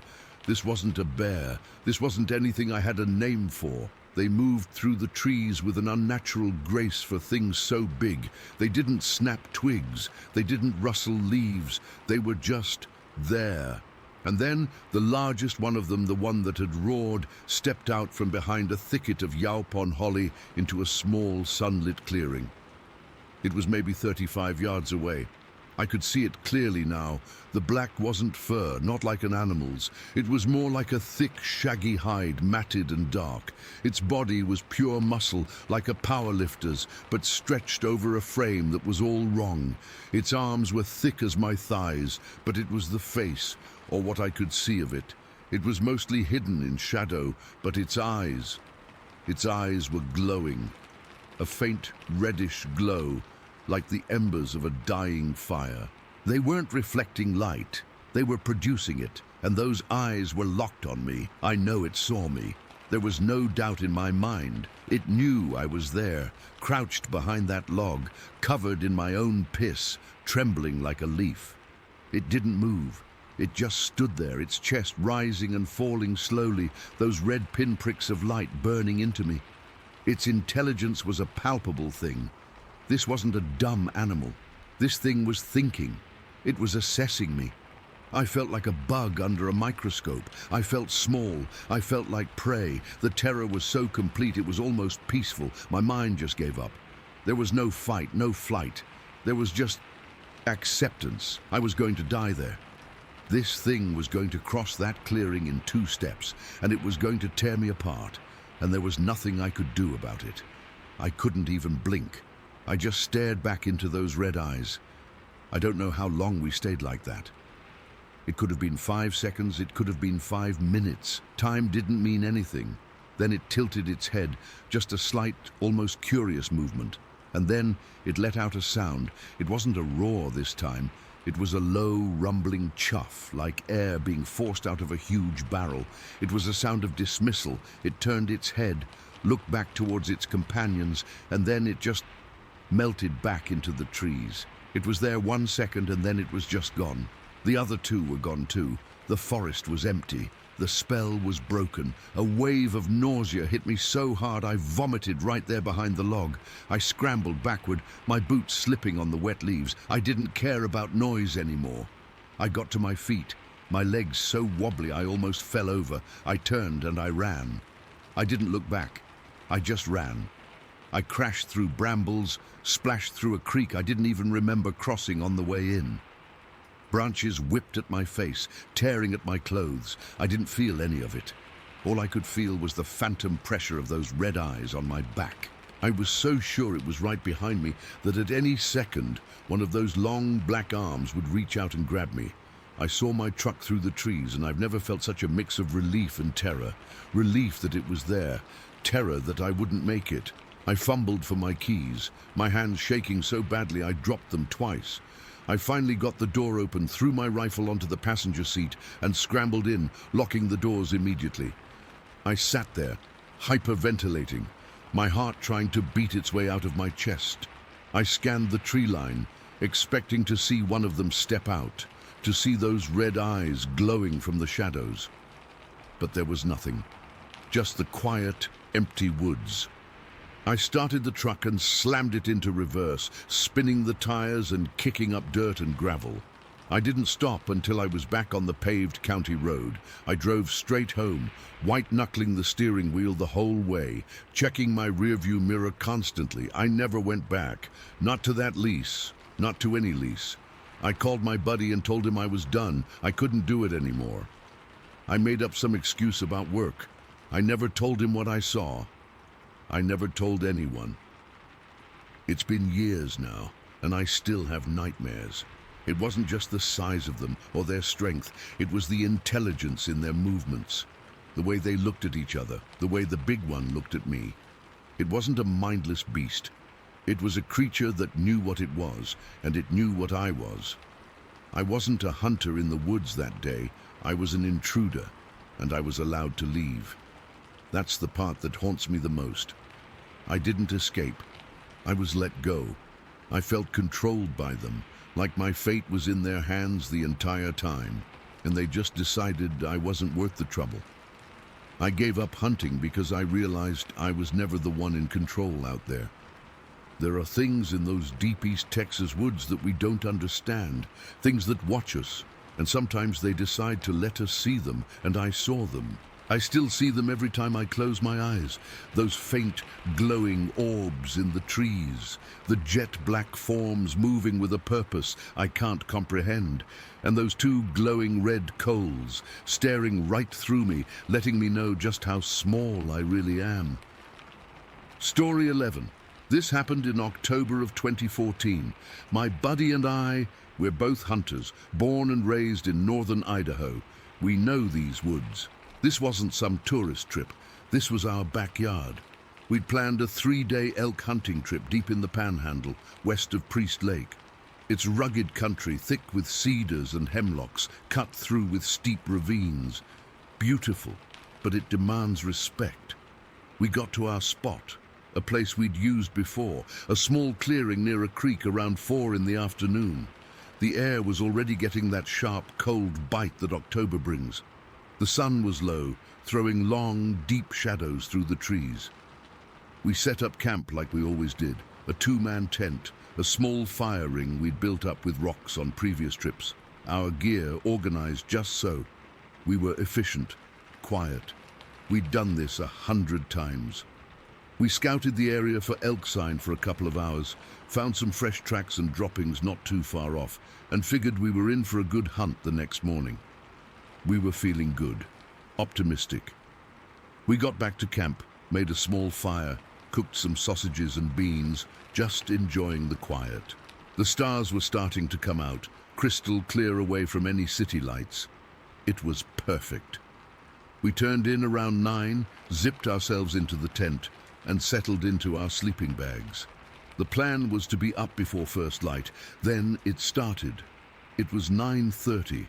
I remember because I'd just checked my watch, thinking I should try to get some solid sleep. The first sound wasn't scary. It was just a deep, resonant thump from somewhere down in the valley. A single wood knock. Like someone had taken a big branch and smacked it hard against a tree trunk. We both went still in our bags. "You hear that?" my buddy whispered. "Yeah," I said. "Probably a branch falling." But it didn't sound like a branch falling. It was too clean, too singular. A few seconds of silence, then another one from a slightly different direction. Thump. Then another. Thump. It wasn't random. It felt deliberate. Then the growls started. It's hard to describe the sound. It wasn't a bear. I've heard bears. This was lower, guttural. Coming from a place so deep in the chest, it sounded like it was vibrating the ground. It was a rolling, grumbling growl that seemed to come from everywhere at once, echoing through the little valley we were camped in. It wasn't one creature. It was at least 2, maybe more, calling back and forth. One would let out this long, low rumble, and another would answer from a couple 100 yards away. We were both sitting bolt upright in the dark now, not saying a word. I could feel my heart hammering against my ribs. The feeling in the pit of my stomach wasn't just fear. It was a deep, primal recognition that we were not at the top of the food chain anymore. We were prey. We scrambled for our rifles. Mine was a .30-06, his a .308. Plenty of gun for anything in these woods. Or so we thought. Holding that cold, familiar steel didn't make me feel any better. The sounds were getting closer. The wood knocks were sharper now, closer, like whatever was making them was moving in, using them to talk to each other, to coordinate. I unzipped the tent flap just a crack, just enough to peer out. The fire had died down to embers, casting a faint orange glow that didn't reach more than a few feet. Beyond that, it was just a wall of black. But I could hear them moving, not the light, careful steps of a deer. This was heavy, crunching footsteps. The sound of something big brushing against ferns and low-hanging branches. They were circling us. The growls intensified, turning into these short, explosive huffs, like a locomotive letting off steam, but with a vicious, intelligent edge to them. I could smell them now. It's a smell that's burned into my memory, a mix of wet dog, rotten meat, and something else, something musky and foul like a bog. It was overwhelming. Then the slamming started. Something huge slammed into the trunk of a big pine tree, maybe 30 yards from our tent. The whole tree shook. I heard the crack of wood. It wasn't like a tree falling. It was an impact, a show of force. Then another one, on the other side of the clearing. Hump! The ground literally trembled. We were crouched in the tent, backs to each other, rifles pointed at the flimsy nylon walls. We were sweating despite the cold, our breath coming in ragged gasps. We were whispering, "What the hell is that? What is it?" But we both knew. We'd heard the stories. We just never believed them. Not until that moment. The circling got tighter. I could hear the heavy footfalls right outside the tent now, just beyond the glow of the embers. Something snorted, a wet, powerful sound right by my ear, separated only by a thin layer of fabric. I flinched back so hard, I hit my head on the tent pole. My buddy, he'd had enough. He shoved his rifle barrel through the tent flap and fired a single shot into the air. The blast was deafening in the silence that had momentarily fallen. The silence that followed was somehow worse. It lasted for maybe 3 heartbeats, a complete, dead quiet. Then all hell broke loose. Something hit our tent. It wasn't a bump, it was a slap, an open-handed, massive slap against the side that I was leaning on. The force was incredible. The tent poles bent inward, the fabric bulged, and I was thrown across the tent into my buddy. The whole structure nearly collapsed, and then, right after the impact, a roar. I have never ever heard a sound like that. It wasn't an animal roar. It was a scream of pure, unadulterated rage. It was so loud it felt like my ears were bleeding. It was a physical force, a wave of sound that hit us and shook the very air in our lungs. It was intelligent. It was a promise. It was telling us that our warning shot was a declaration of war, and it had just been accepted. We were surrounded. We could hear them moving fast now, crashing through the brush, grunting, huffing. The smell was so thick I was gagging. We heard the sound of our gear, the stuff we'd left neatly stacked by the fire pit, being thrown, smashed, ripped apart. A metal coffee pot clanged as it was hurled into the trees. We heard the sound of tearing canvas from our supply bag. I risked another look out the flap, my hands shaking so bad I could barely hold the rifle. The embers of the fire cast just enough light to see a shape at the very edge of the clearing. It was massive. It was just a silhouette, a huge black shape standing on 2 legs, taller than any man I've ever seen. It was broad, impossibly broad in the shoulders. It was just standing there, watching our tent. I couldn't see any details, no eyes, no face, just this immense solid blackness that blocked out the trees behind it. And then it was gone. It just melted back into the forest without a sound. That was the breaking point. The terror was so complete, so consuming, that rational thought was gone. We weren't hunters anymore. We were 2 guys about to die in a flimsy tent. We have to go. Now, my buddy said, his voice a tight crack. We didn't pack. We didn't think. We just grabbed our rifles and our boots, unzipped the back of the tent, and scrambled out on our hands and knees. We didn't stand up. We crawled as fast as we could, away from the camp, away from the sounds, into the pitch-black woods. We didn't care about the direction, we just had to get away. Branches scraped our faces, rocks dug into our hands, but we didn't stop. We could still hear them back at the camp, the sounds of destruction continuing. We must have crawled for 10 minutes before we dared to stop and pull our boots on. We didn't speak, we just listened. The sounds had stopped. The woods were silent again. We stood up, and using the stars and pure adrenaline-fueled instinct, we started hiking. We hiked all night. We didn't stop walking until the sun came up, and we stumbled out onto a logging road, exhausted, filthy, and trembling. Later that morning, when the sun was fully up and we had found our truck, we felt a little braver, or maybe just stupid. We drove to the nearest ranger station and got a Forest Service guy to come back out with us. We had to see, we had to know. The campsite was a war zone. Our tent was shredded, the poles were snapped, the nylon was torn to ribbons, like it had been clawed by something with immense strength. All our gear was scattered and destroyed. The coffee pot was a crumpled piece of metal wedged high in the branches of a tree. Our food cooler looked like it had been stomped on by an elephant, but it was the other things that made the ranger go quiet. There were footprints. Massive, barefoot, human-like footprints pressed deep into the soft soil near the creek. I got out a tape measure from the truck, 17 inches long, 17. I put my size 11 boot next to one. It was like a child's footprint next to a man's. The stride between them was huge, a good 5 feet or more. And then we saw the log. A young pine tree, about 8 feet long and as thick as my thigh, was lying in the middle of the clearing. It hadn't fallen there. The base of it was splintered, not cut. It had been ripped or broken off another tree. And it was lying at an angle, its pointy, broken end aimed directly at where our tent had been. It looked like it had been thrown, like a spear. The Forest Service guy just shook his head. He took notes, he took pictures, but he had this look on his face.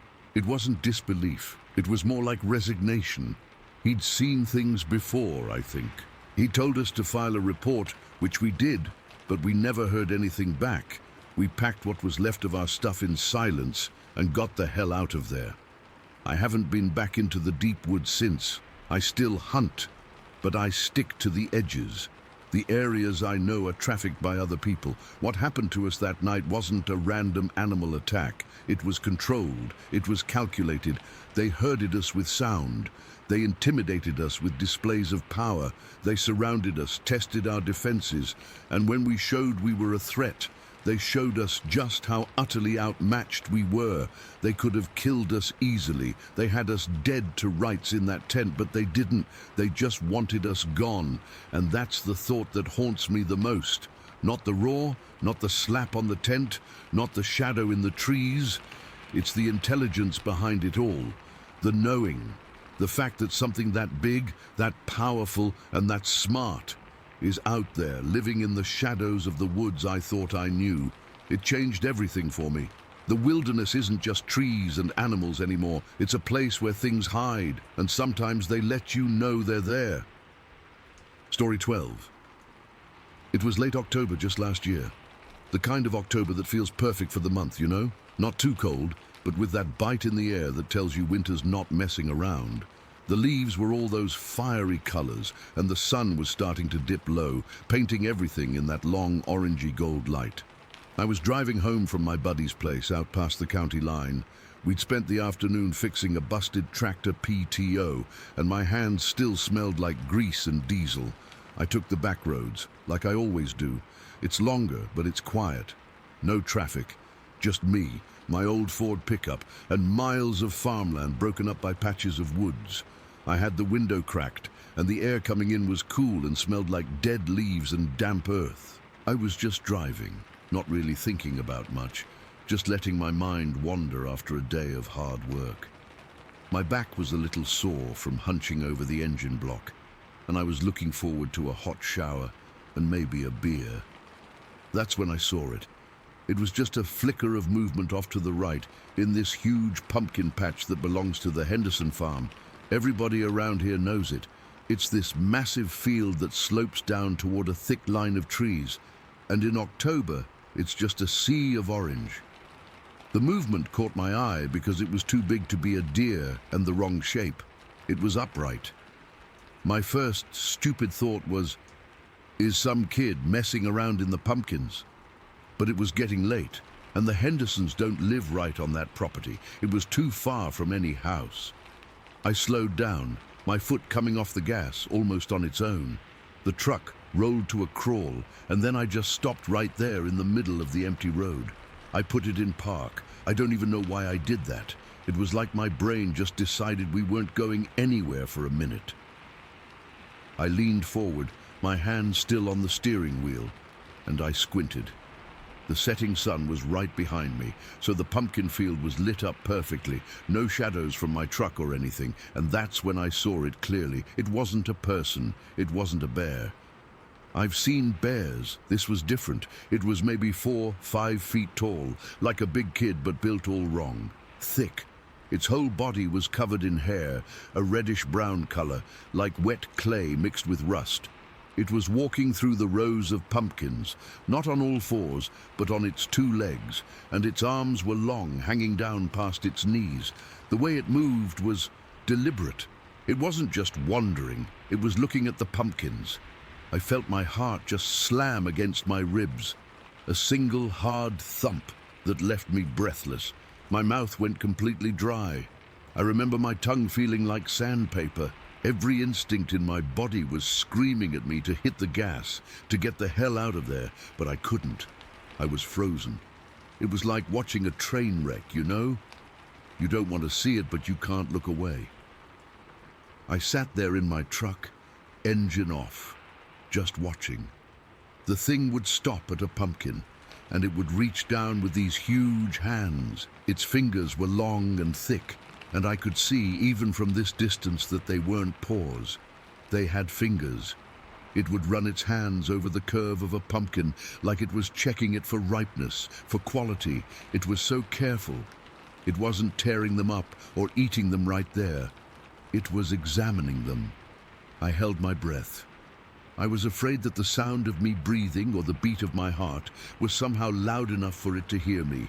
The only sound was the faint tick, tick, tick of my truck's engine cooling down. I could feel the cold from the window draft on my face, a sharp contrast to the heat of my own fear. My knuckles were white where I was gripping the steering wheel, and I had to consciously tell myself to loosen my grip because my hands were starting to cramp. It moved on to another pumpkin, a smaller, rounder one. It bent over, its back muscles shifting under that matted fur. It picked the pumpkin up. It didn't just grab it. It cradled it in both hands, lifting it up to its face. And that's when I saw its eyes.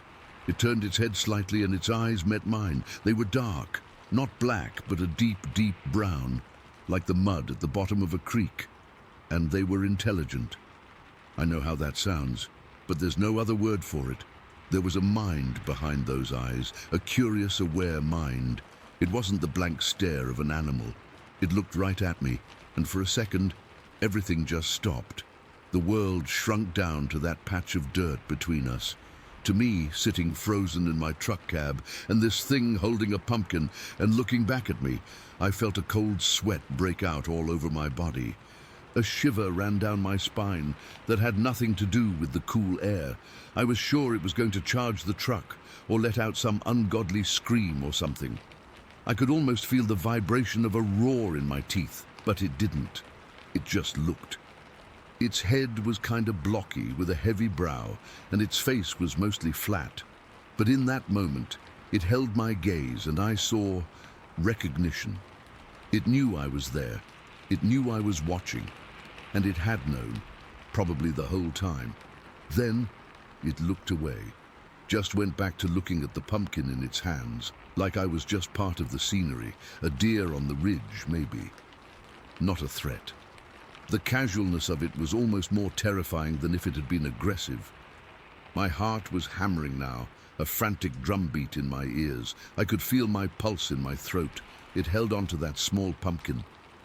It looked around again, a slow, sweeping glance across the field and back toward the tree line. It was checking its surroundings. It was being cautious. Then it started walking, not running, toward the woods. It walked with a sort of rolling gait, its shoulders moving with a powerful, easy rhythm. It was still carrying the pumpkin, holding it carefully against its chest. I didn't move. I don't know how long I sat there. It felt like an hour, but it was probably only 10 minutes from when I first stopped to when it reached the edge of the trees. The whole time my brain was scrambling, trying to file this under something I understood. A person in a suit? No. The proportions were wrong. The way the muscles moved under the fur was wrong. It was too fluid, too real. A bear? Absolutely not. Bears don't walk upright that gracefully, and they don't have those long arms and that posture. It reached the tree line, this dark wall of oaks and pines. It stopped right at the edge, where the field met the shadows. It turned around one last time. The sun was almost gone now, and the field was getting darker, but I could still see it clearly. It stood there silhouetted against the trees, still holding its pumpkin, and it looked right back at my truck, right at me. It was too far away to see its eyes this time, but I knew where it was looking. I could feel it. It just stood there for a long moment, a dark shape against the darker woods. Then it took one step sideways and it was gone. It just vanished into the shadows. 1 second it was there, a solid, living thing, and the next, the space where it had been was just empty. I sat there for another 5 minutes, maybe more, just staring at the spot where it disappeared. The woods were silent.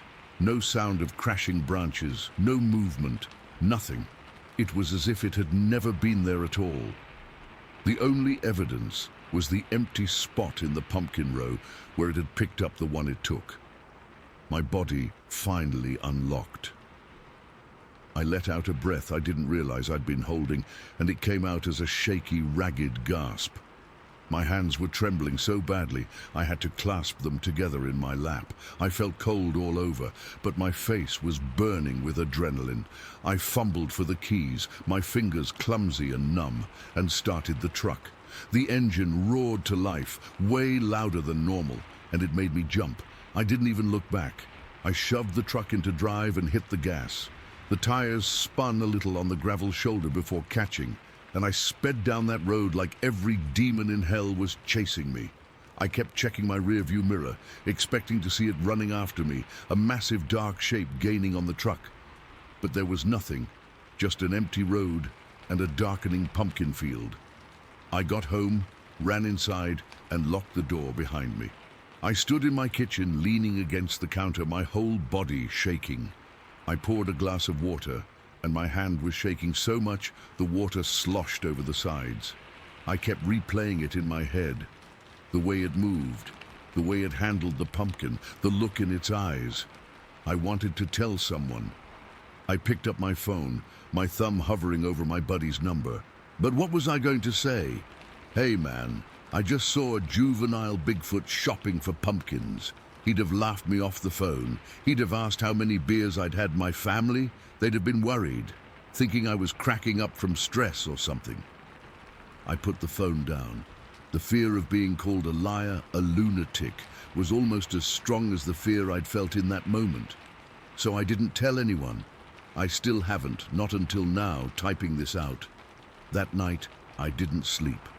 Every little noise from outside, a branch scraping the roof, the wind howling, made me sit bolt upright in bed, my heart pounding. I kept my shotgun leaned against the wall next to my bed, which I never do. The thing that stuck with me, the thing that still keeps me up sometimes, isn't just the sight of it. It was the feeling, the absolute gut-level knowledge that I was looking at something that wasn't supposed to exist, something that was smart and curious and was just going about its business, completely unaware or unconcerned that its very existence was supposed to be a myth. It wasn't a monster, it was just a creature, a living thing doing what living things do. It was looking for food, it was being careful, it saw me, and it decided I wasn't a threat. That's what haunts me. If that was the young one, just a kid. Where was its mother? How many of them are out there, living in those woods I've driven past my whole life? What else is hiding in the shadows of these rural areas, just beyond the edge of the streetlights, watching us, while we go about our lives completely oblivious? I don't go down those back roads after dark anymore, and I can't look at a pumpkin patch without feeling a cold knot tighten in my stomach. I saw something that day. I know what I saw, and I have no way to explain it, no way to make it fit into the world I thought I knew. It's just there, this impossible memory burned into my brain, a secret I have to carry around with me every single day. Story 13. Okay, so this happened back in July of 1997. I was living in Steamboat Springs at the time, and I'd gotten really into mountain biking that summer. Emerald Mountain was my go-to spot. It's right there on the edge of town, part of the Route National Forest, and the trails are just challenging enough without being insane. That day, I decided to push myself and go for the summit. It was a Tuesday, I think, because I had the day off from work and the weather was perfect. Sunny but not too hot, with that crisp Colorado air that makes you feel alive. I started out early, around 8 in the morning. My bike was nothing fancy, just a sturdy hardtail I'd saved up for, but it got the job done. The trail up Emerald is steep in places, with lots of switchbacks and rocky sections, so I was taking it slow, enjoying the grind. The forest was thick with ponderosa pines and aspens, and the smell of pine needles and damp earth was everywhere. I could hear birds chirping, squirrels rustling in the underbrush, the usual sounds of the woods. It felt normal, peaceful even. I remember stopping a couple of times to drink water and just take in the view. Steamboats spread out below, the Yampa Valley looking like a postcard. By midday, I was getting close to the summit. My legs were burning and I was sweating through my shirt, but I was determined to make it. The trail had leveled out a bit, and I was riding through a section where the trees were denser, casting long shadows that made it feel cooler. That's when I decided to take a break. I found a small clearing off to the side of the trail, leaned my bike against a tree, and sat down on a fallen log. I was just catching my breath, wiping sweat from my forehead, when it happened. Out of nowhere, there was this loud, angry crash from down below me. I mean, it was deafening, like a massive tree branch snapping, but it had a violence to it that made my heart jump into my throat. It wasn't just a natural sound, it felt intentional, like something had thrown its weight into it. The force of it seemed to vibrate through the ground, and I actually felt the log I was sitting on shudder a little. For a second, I froze, my hands gripping the bark so hard it dug into my palms. Then everything went silent, and I mean dead silent. No birds, no wind rustling the leaves, no distant sounds of other animals. It was like someone had flipped a switch and shut off the entire forest. The air felt heavy, thick and cold, even though the sun was still shining through the trees. I remember my skin prickling with goosebumps, and a chill ran down my spine that had nothing to do with the temperature. I stood up slowly, my legs feeling shaky, and scanned the trees below where the sound had come from. The undergrowth was thick, a tangle of bushes and fallen branches, but I couldn't see anything moving. No deer, no bear, nothing. That's when the feeling hit me, this intense crawling sensation that I was being watched. It wasn't just a vague unease, it was specific, focused, like eyes were locked on me from somewhere in that darkness between the trees. My breath caught in my chest, and I could feel my pulse pounding in my ears. I kept turning my head, trying to spot something, anything, but there was nothing. Just stillness, and that silence.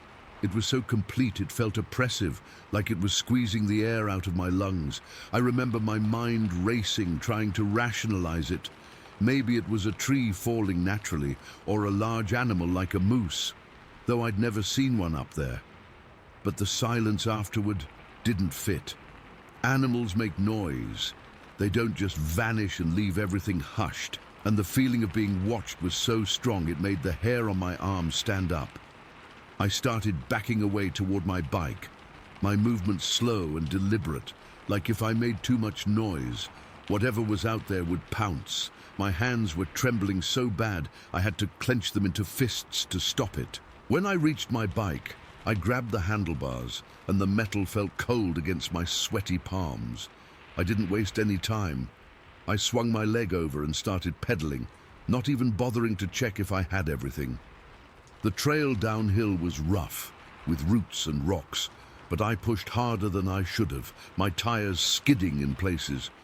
Every few seconds I'd glance over my shoulder, expecting to see something following me. But there was nothing, just that empty, silent forest behind me. The absence of sound was almost louder than the crash had been. It felt like the woods were holding their breath, waiting for something to happen. As I rode, the fear didn't fade. It just settled into a low hum in the back of my mind. My body was tense, every muscle coiled tight, and I could feel the adrenaline making my hands shake on the brakes. The sun dappled through the trees, casting shifting patterns on the ground, and every shadow seemed to move in my peripheral vision. Once, I thought I heard a twig snap off to my left, and I nearly lost control of the bike, my heart hammering against my ribs. But when I looked, there was nothing there. Just more silence. The ride down felt endless. I kept expecting to hear another crash or see something step out onto the trail, but nothing happened. The normal sounds of the forest slowly started to return.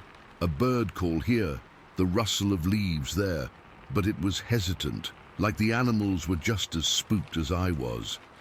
By the time I reached the lower trails, closer to town, my shirt was soaked with sweat, and my legs felt like jelly. I didn't stop until I was back at my car in the parking lot, leaning against the hood, trying to catch my breath. I stood there for a few minutes, just staring back up at the mountain. It looked the same as always, green and peaceful.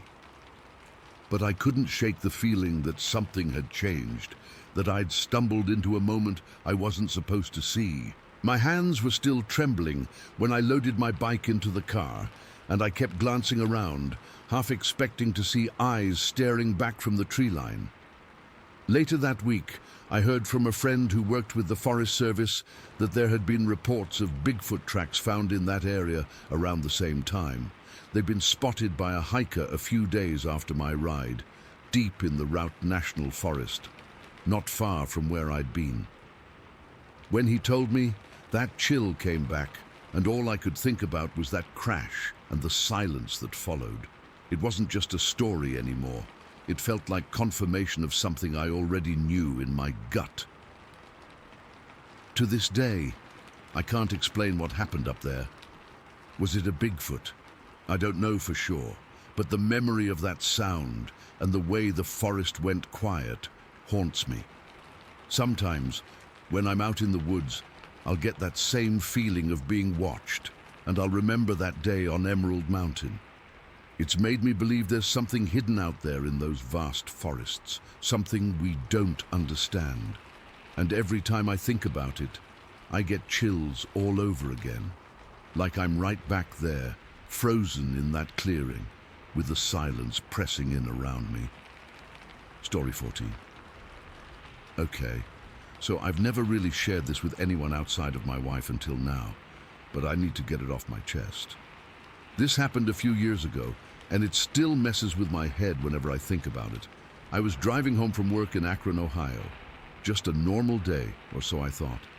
I work in an office downtown, and my commute usually takes me along Route 57, near where it connects with I-76 and Greenwich Road.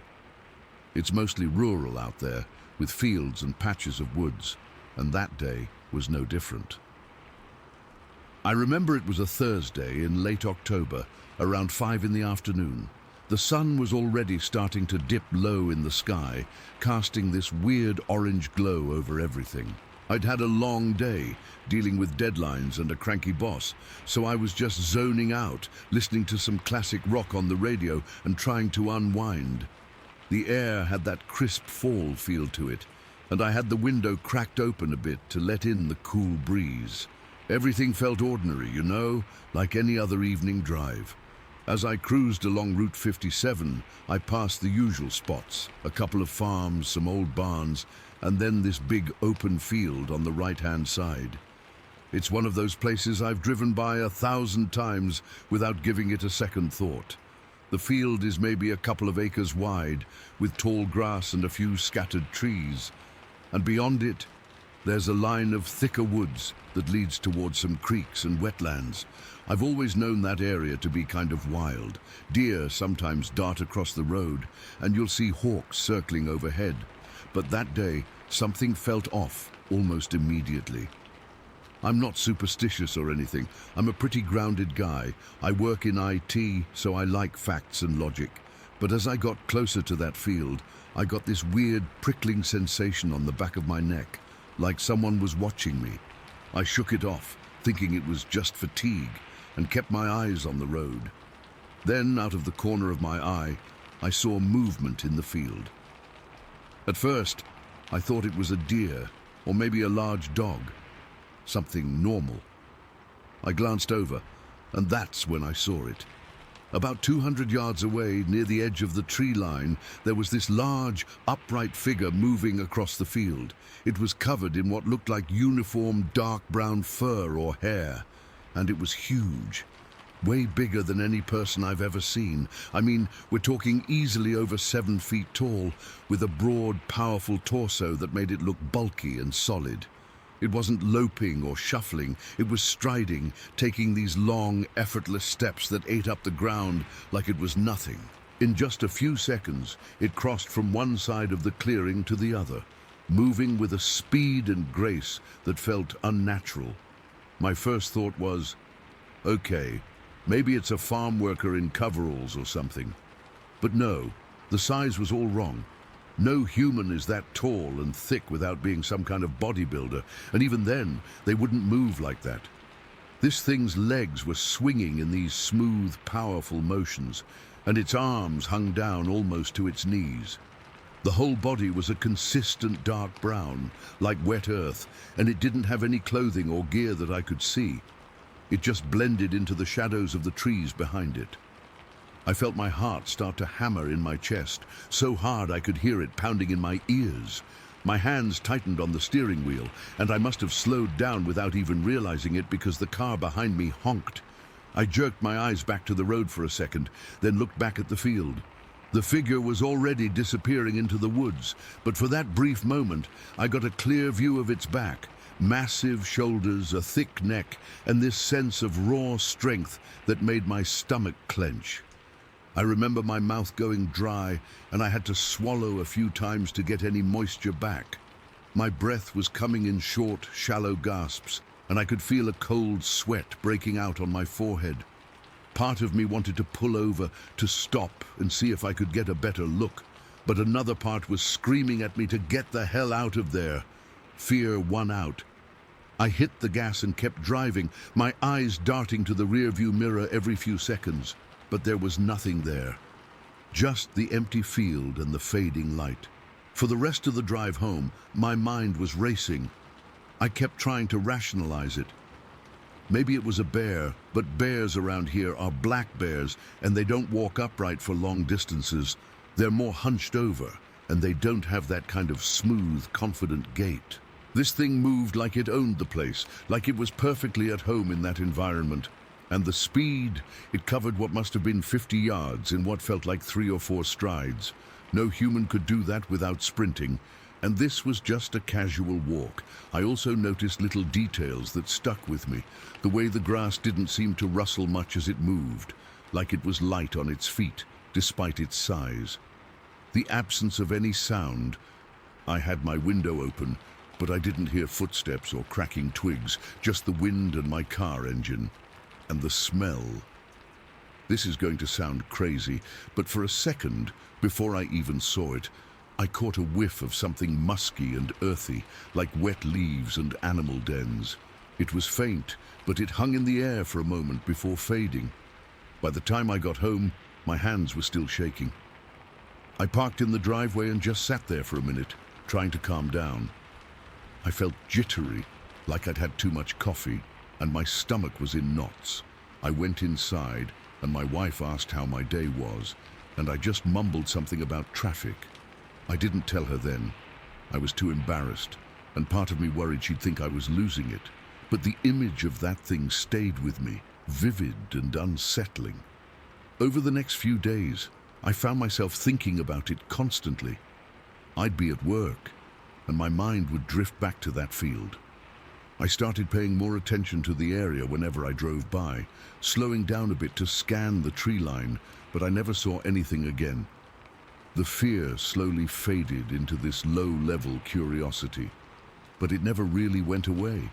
It was like a splinter in my brain, a little piece of doubt about what I thought was possible. Then years later, I was driving through the same area with my wife. We were heading to a friend's house, and as we passed that field, I felt that old chill again. I decided to finally tell her about it. I described what I saw, the size, the movement, the color, and she didn't laugh or dismiss me.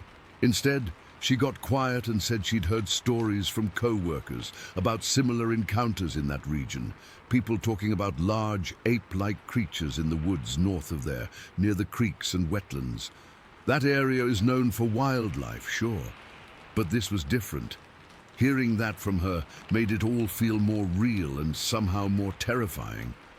But the core of it, the part that still haunts me, is that one day on Route 57. The way that figure moved with such purpose, like it was just going about its business, unaware or uncaring that I was watching. The sheer scale of it, how it made the trees look small in comparison, and the silence. Everything about it was so quiet and efficient, like it was part of the landscape in a way humans never could be. I've never gone back to investigate, and I don't plan to. Some things are better left alone. But to this day, I can't explain what I saw. It wasn't a bear, it wasn't a person in a suit, and it wasn't my imagination. It was real, and it was there. And for those few seconds, it felt like the world shifted under my feet. I still drive that route sometimes, and every time I pass that field, I get a little rush of that same fear. It's like a ghost in my memory, and I doubt I'll ever shake it. Story 15. Okay, so I've never really talked about this before. Not in any real detail, but I guess it's time to get it out there. This happened back in the summer of 1997, and I still get chills thinking about it. I was camping alone in the Black Hills National Forest, right near Custer in South Dakota. I'd been there a bunch of times before. It's a beautiful area, lots of pine trees, those rocky hills, and just this feeling of being totally away from everything. I was in my late 20s then, and I liked going out by myself to clear my head. Work was stressing me out, and a solo trip seemed like the perfect way to unwind. That day I drove up in my old pickup truck, a beat-up Ford that I'd had for years. It was a warm afternoon, the kind where the sun feels good on your skin but not too hot. I found a spot off one of the lesser-used trails, not too far from the main road, but enough that I felt isolated. I set up my tent, one of those dome-shaped ones that's supposed to be easy for one person, and I built a small fire pit nearby. I remember thinking how peaceful it was. Just the sound of the wind in the trees and the occasional bird chirping. I cooked some hot dogs on the fire, drank a couple of beers, and just sat there watching the stars come out. It was one of those clear nights where you can see every little twinkle, and for a while, everything felt perfect. I went to bed around 10 o'clock feeling pretty relaxed. I zipped myself into my sleeping bag, and the last thing I heard was the crackle of the dying fire and the faint hoot of an owl somewhere in the distance. I fell asleep pretty quickly, which is unusual for me when I'm camping alone, but I guess I was more tired than I thought. Then, around midnight, I woke up. And it wasn't like waking up normally, where you're groggy and slow. It was instant, like someone had dumped ice water on me. The first thing I noticed was the silence. I mean, utter, complete silence. No wind, no insects, no nothing. It was so quiet that my ears were ringing, and that's when the fear started to creep in. You don't realize how much noise the forest makes until it all just stops. It's like everything alive out there decided to hold its breath at the same time. I lay there in my sleeping bag, not moving, just listening. My heart was pounding so hard I could feel it in my throat. Then I heard it. Heavy footsteps. Not like a deer or a bear, something I'd heard before. This was different. It was this slow, deliberate thumping, like whatever it was weighed a ton and wasn't in any hurry. Each step made this dull, crushing sound, like it was stepping on wet leaves and snapping twigs under its weight. It was getting closer, and I could tell it was big, really big. I fumbled for my flashlight, my hands shaking so bad I almost dropped it. I clicked it on, but I didn't point it outside yet. I just held it tight, like it was some kind of weapon. The footsteps kept coming, and now they were right outside my tent. I could hear this low, rumbling breath like a horse exhaling, but deeper. Then something slapped the side of the tent, not a gentle tap. It was a hard, sharp smack that made the whole tent shake. The fabric bulged inward like something was pushing against it. I froze. My breath caught in my chest. I thought maybe it was a bear, but bears don't slap tents like that. They might claw or sniff, but this was different. It happened again, another slap, and this time the wall of the tent bowed in so much I thought it was going to rip. I could see the shape of something massive pressing against it.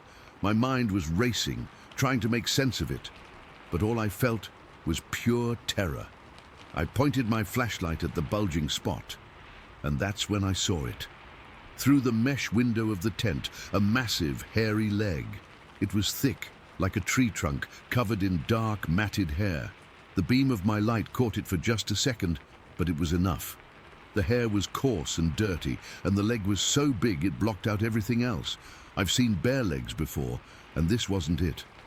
Bears have more slender legs compared to their bodies, but this thing was just solid, like a man's leg, but scaled up to something huge.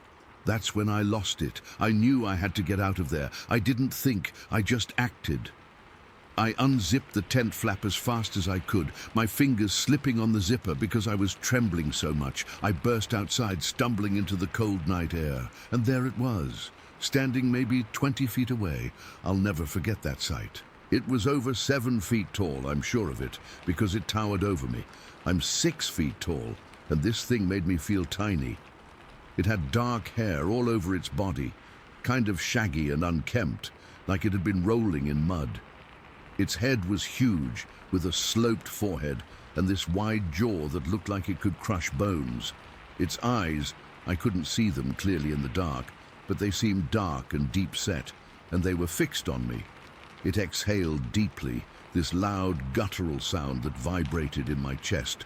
Then it turned and slapped a nearby tree with one of its hands. The sound was like a gunshot, a sharp crack that echoed through the silence. The tree, a pine about as thick as my thigh, splintered and leaned to the side. I felt that crack in my bones. It was so loud it made my ears ring. I just stood there, paralyzed, watching it. It started circling the camp, moving slowly but purposefully, like it was sizing me up. The whole time, this musky stench filled the air. It was overwhelming, like rotten meat and wet dog mixed together. It was so strong I gagged, and I had to fight not to vomit right there. My truck was parked about 50 feet away, and I knew I had to get to it. Every instinct was screaming at me to run, but my legs felt like jelly. I took a step backward, then another, keeping my eyes on the creature. It didn't rush me, it just kept circling, its heavy footsteps crunching on the ground. I could see its breath misting in the cool air, and that smell kept getting worse, like it was closing in on me. I don't know how long this went on, maybe a minute, maybe 5, but it felt like hours. My heart was hammering against my ribs, and I was sweating even though the night was chilly. Finally, I turned and ran for the truck. I didn't look back. I just sprinted, my feet slipping on the pine needles. I yanked the door open, scrambled inside, and fumbled for the keys. My hands were so shaky I dropped them on the floor, and I had to lean down and feel around in the dark. I could hear it behind me, its footsteps getting closer. I grabbed the keys, shoved them into the ignition and turned. The engine roared to life and I slammed it into reverse without even looking. I backed up fast, the tires spinning on the dirt, and then I switched to drive and peeled out of there. As I drove away, I glanced in the rearview mirror. I saw it standing there, watching me go. It didn't chase me.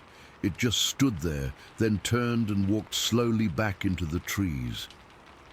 I drove like a maniac, not stopping until I was out of the forest and back on the main road. I didn't even go home first. I went straight to my friend's house. He lived nearby and I banged on his door until he answered. I must have looked like a wreck because he immediately asked what was wrong. I tried to explain, but I was stuttering and my words were all jumbled. He calmed me down and we waited until morning. The next day, we drove back to the campsite. I was terrified, but I had to see it for myself.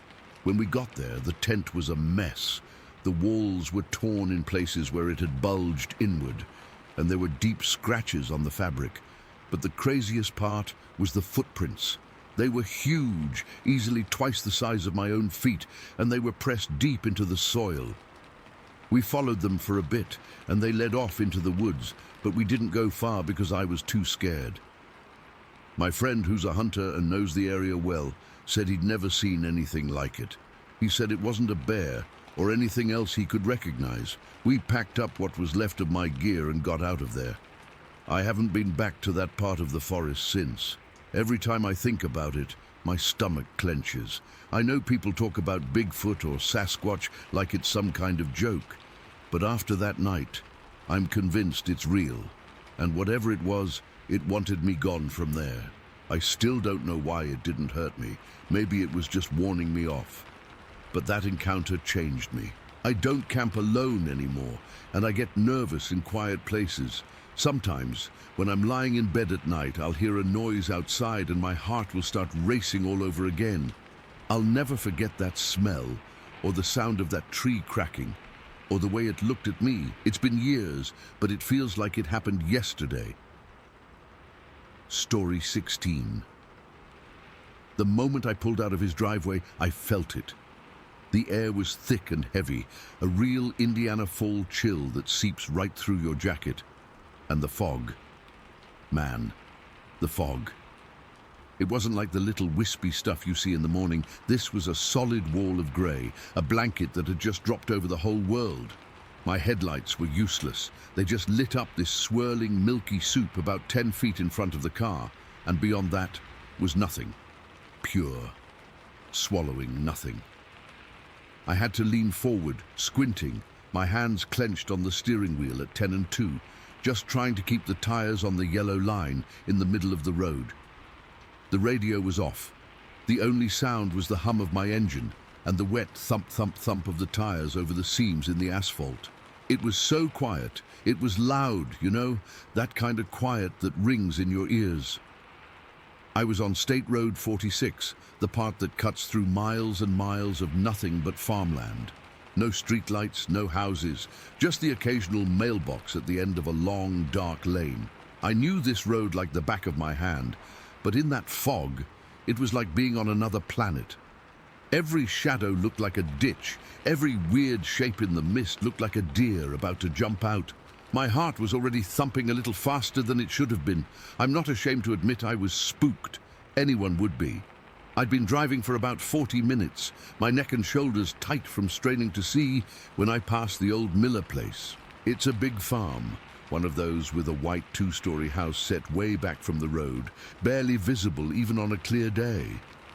I remember glancing over, or trying to, but all I could see was the fog-shrouded outline of their mailbox. Then the road curved slightly to the left, and my headlights swept across the field on my right. It was a bean field. The beans had been harvested, so it was just this vast, flat expanse of dark, churned-up earth. And at the edge of it, right where the field met the tree line, was the corn. This wasn't harvested yet. It was still standing, tall and dense, like a fortress wall.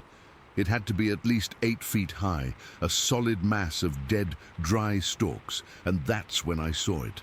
My headlights hit it for just a second as I came out of the curve, a figure standing right at the border between the bean field and the corn. My brain didn't process it right away. It was too big, too wrong. It was just this massive, dark shape, taller than the roof of my car. It was standing perfectly, utterly still, and it was looking right at me. I slammed on the brakes. Not a little tap, a full-on panic stomp that made the anti-lock brakes shudder and groan under my feet. The car skidded a little on the damp road, the back end fishtailing slightly before it jerked to a stop. I was thrown forward against my seatbelt, the strap digging hard into my collarbone. I just sat there, my foot still jammed on the brake pedal, engine running. I was panting, my breath coming in ragged, shallow gasps. My eyes were locked on the spot. The fog swirled in my headlights, but the beams cut through it enough to hold the thing in a stark, white light. It was huge. I'm not just saying that. It was easily as tall as that 8-foot corn right behind it. Its shoulders were impossibly broad, sloping down to long, thick arms that hung at its sides. The whole thing was covered in what looked like hair, but it wasn't fur like a bear. It was darker, almost black, and it looked stringy, like wet, matted shag carpet. It was just a solid wall of muscle and shadow, but the worst part, the part that made my blood turn to ice water in my veins, was its face. It didn't really have a face. Not a human one. It was more like a suggestion of one, a dark, recessed area under a heavy brow. And in that darkness, 2 points of light, red lights, not like little LED dots. These were glowing, a deep, burning, bloody red. They didn't shine like a reflection. They were a source of light themselves, like 2 hot coals burning in the middle of its head, and they were fixed right on me. I could feel them. It's hard to explain, but I could feel that gaze. It was a physical pressure, a weight on my skin, a cold dread, the kind I'd never felt before in my entire life, washed over me. It wasn't just fear, it was a primal, gut-level terror. It was the feeling you get when you're a little kid and you wake up from a nightmare and you know there's something in the dark corner of your room, but you're too scared to look, except I was looking, and it was real. My hair, I swear to God, stood on end. I felt every single one on my arms and the back of my neck prick up straight. A full-body chill ran through me, so violent I started shaking. My teeth began to chatter. I couldn't move. I couldn't look away. I was frozen solid, just staring at this thing standing in a bean field in the middle of Indiana. It didn't move. It didn't make a sound. The silence was deafening. The only thing I could hear was the frantic thumping of my own heart and the low idle of my car engine. The fog continued to drift silently between us. It just stood there, a monument, a statue of pure menace. It was so still, it was unnatural. Nothing in nature is that still. A deer will twitch an ear. A bird will shift its weight. This thing was like it was carved from the night itself. My mind was screaming at me to go, to move, to do something, but my body wouldn't listen. My hands were glued to the wheel. My foot was a dead weight on the brake. I was trapped in my own car, having a staring contest with a nightmare. Then a thought, clear and sharp through the static of my panic. What if it starts walking? That did it. That broke the spell. A jolt of pure adrenaline shot through me. It was like being electrocuted. My right foot came off the brake and stomped down on the gas pedal. The engine roared. The tires screamed and spun on the pavement for a second before catching, and the car shot forward like a bullet. I didn't look back. I couldn't. I was too terrified of what I might see in the rear-view mirror. Were those red lights following me? Was it running after the car? My imagination was painting pictures more horrible than anything my eyes had seen. I just stared straight ahead, my body trembling so hard I was having trouble keeping the car on the road. My knuckles were white. My jaw was clenched so tight I thought my teeth would crack. I drove. I don't know how fast. 60, 70, 80 miles an hour down a country road in a fog so thick I could barely see. It was insane. I was risking a crash, but at that moment, crashing into a tree seemed like a better fate than whatever that thing back there was. Every shadow in the fog was it. Every tree trunk was its massive body. I kept expecting it to step out in front of me, to reach a long, hairy arm through my windshield. The 5 miles to the next town felt like 100. When I finally saw the faint, welcoming glow of a gas station sign through the fog, I almost cried with relief. I pulled into the lot, my car screeching to a halt right under the bright fluorescent lights. I killed the engine and just sat there shaking, my forehead resting on the steering wheel. I was drenched in a cold sweat, my t-shirt sticking to my back.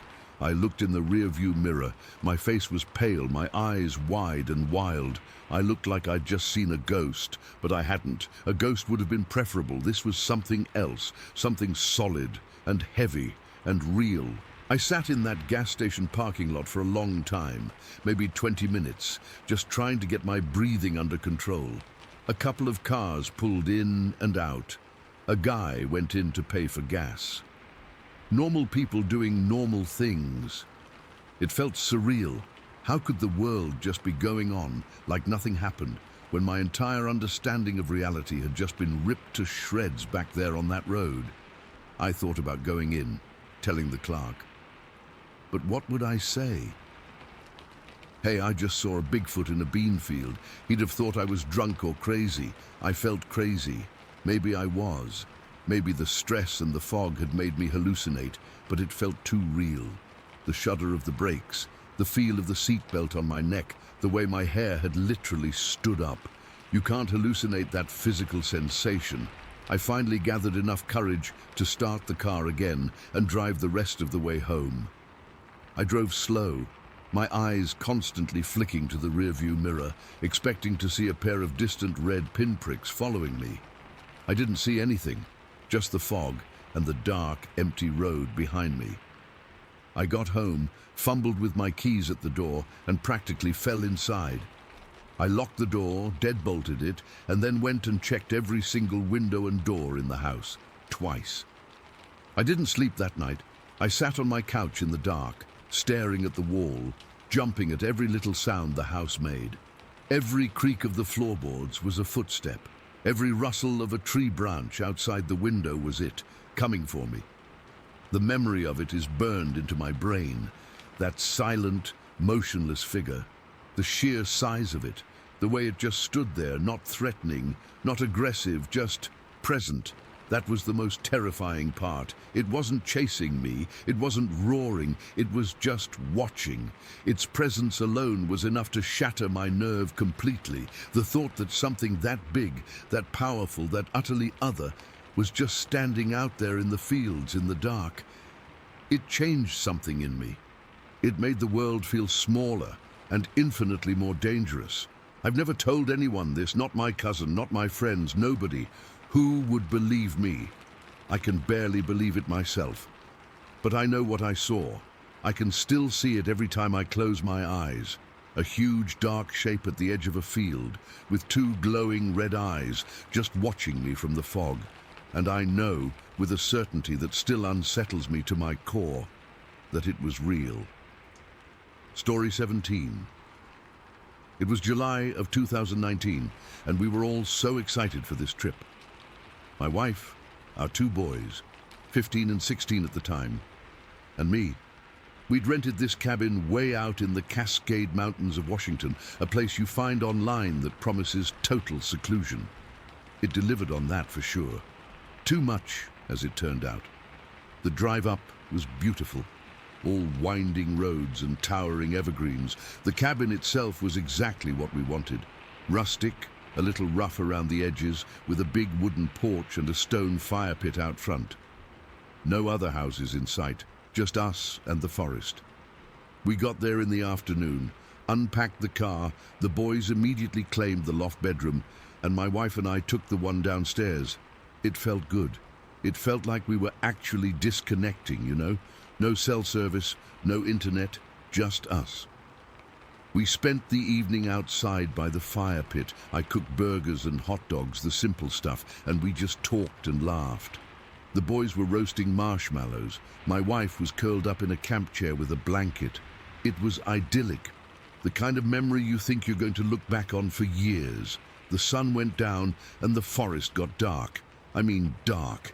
If you've never been that far from city lights, you don't know what dark is. It's a heavy, solid thing. We had the fire and a couple of lanterns, but beyond that circle of light, it was just a wall of black. It must have been around 9:30. The fire was dying down to embers, and we were starting to think about heading inside to play a board game or something. The forest was quiet. Not just quiet, but silent. All the little night insects, the frogs, everything had just stopped. I remember feeling a little chill, but I shrugged it off, thinking maybe an owl or something had spooked the local wildlife. Then we heard the first knock. It wasn't a small sound. It wasn't a woodpecker. This was a deep, resonant thump that came from the trees to the left of the cabin.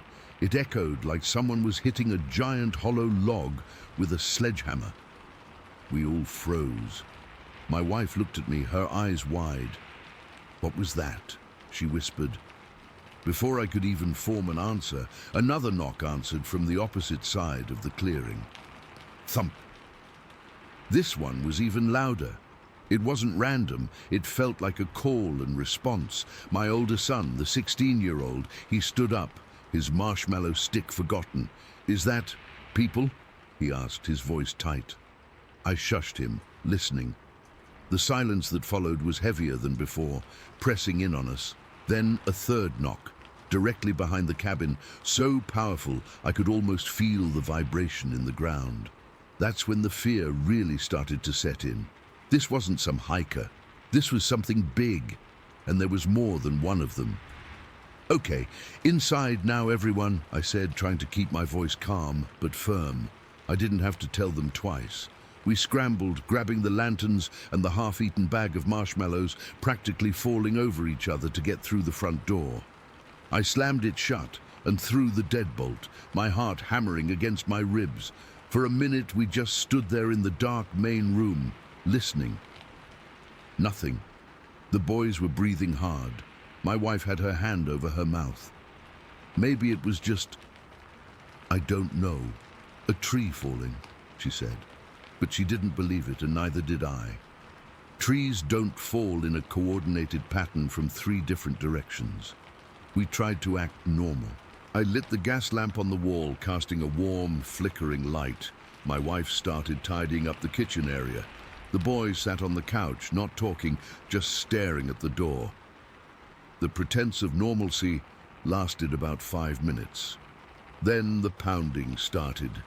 It wasn't a knock anymore. This was a full-on, violent pounding on the side of the cabin wall. Boom, boom, boom. The whole structure shook. A framed picture of a moose fell off the wall, and the glass shattered. My wife screamed. The boys jumped off the couch and backed into the center of the room. The pounding moved, a rapid, heavy fist hammering its way along the wall from the back of the cabin towards the front. It was so fast, so aggressive. I ran to the window by the front door, peering out through the gap in the curtains.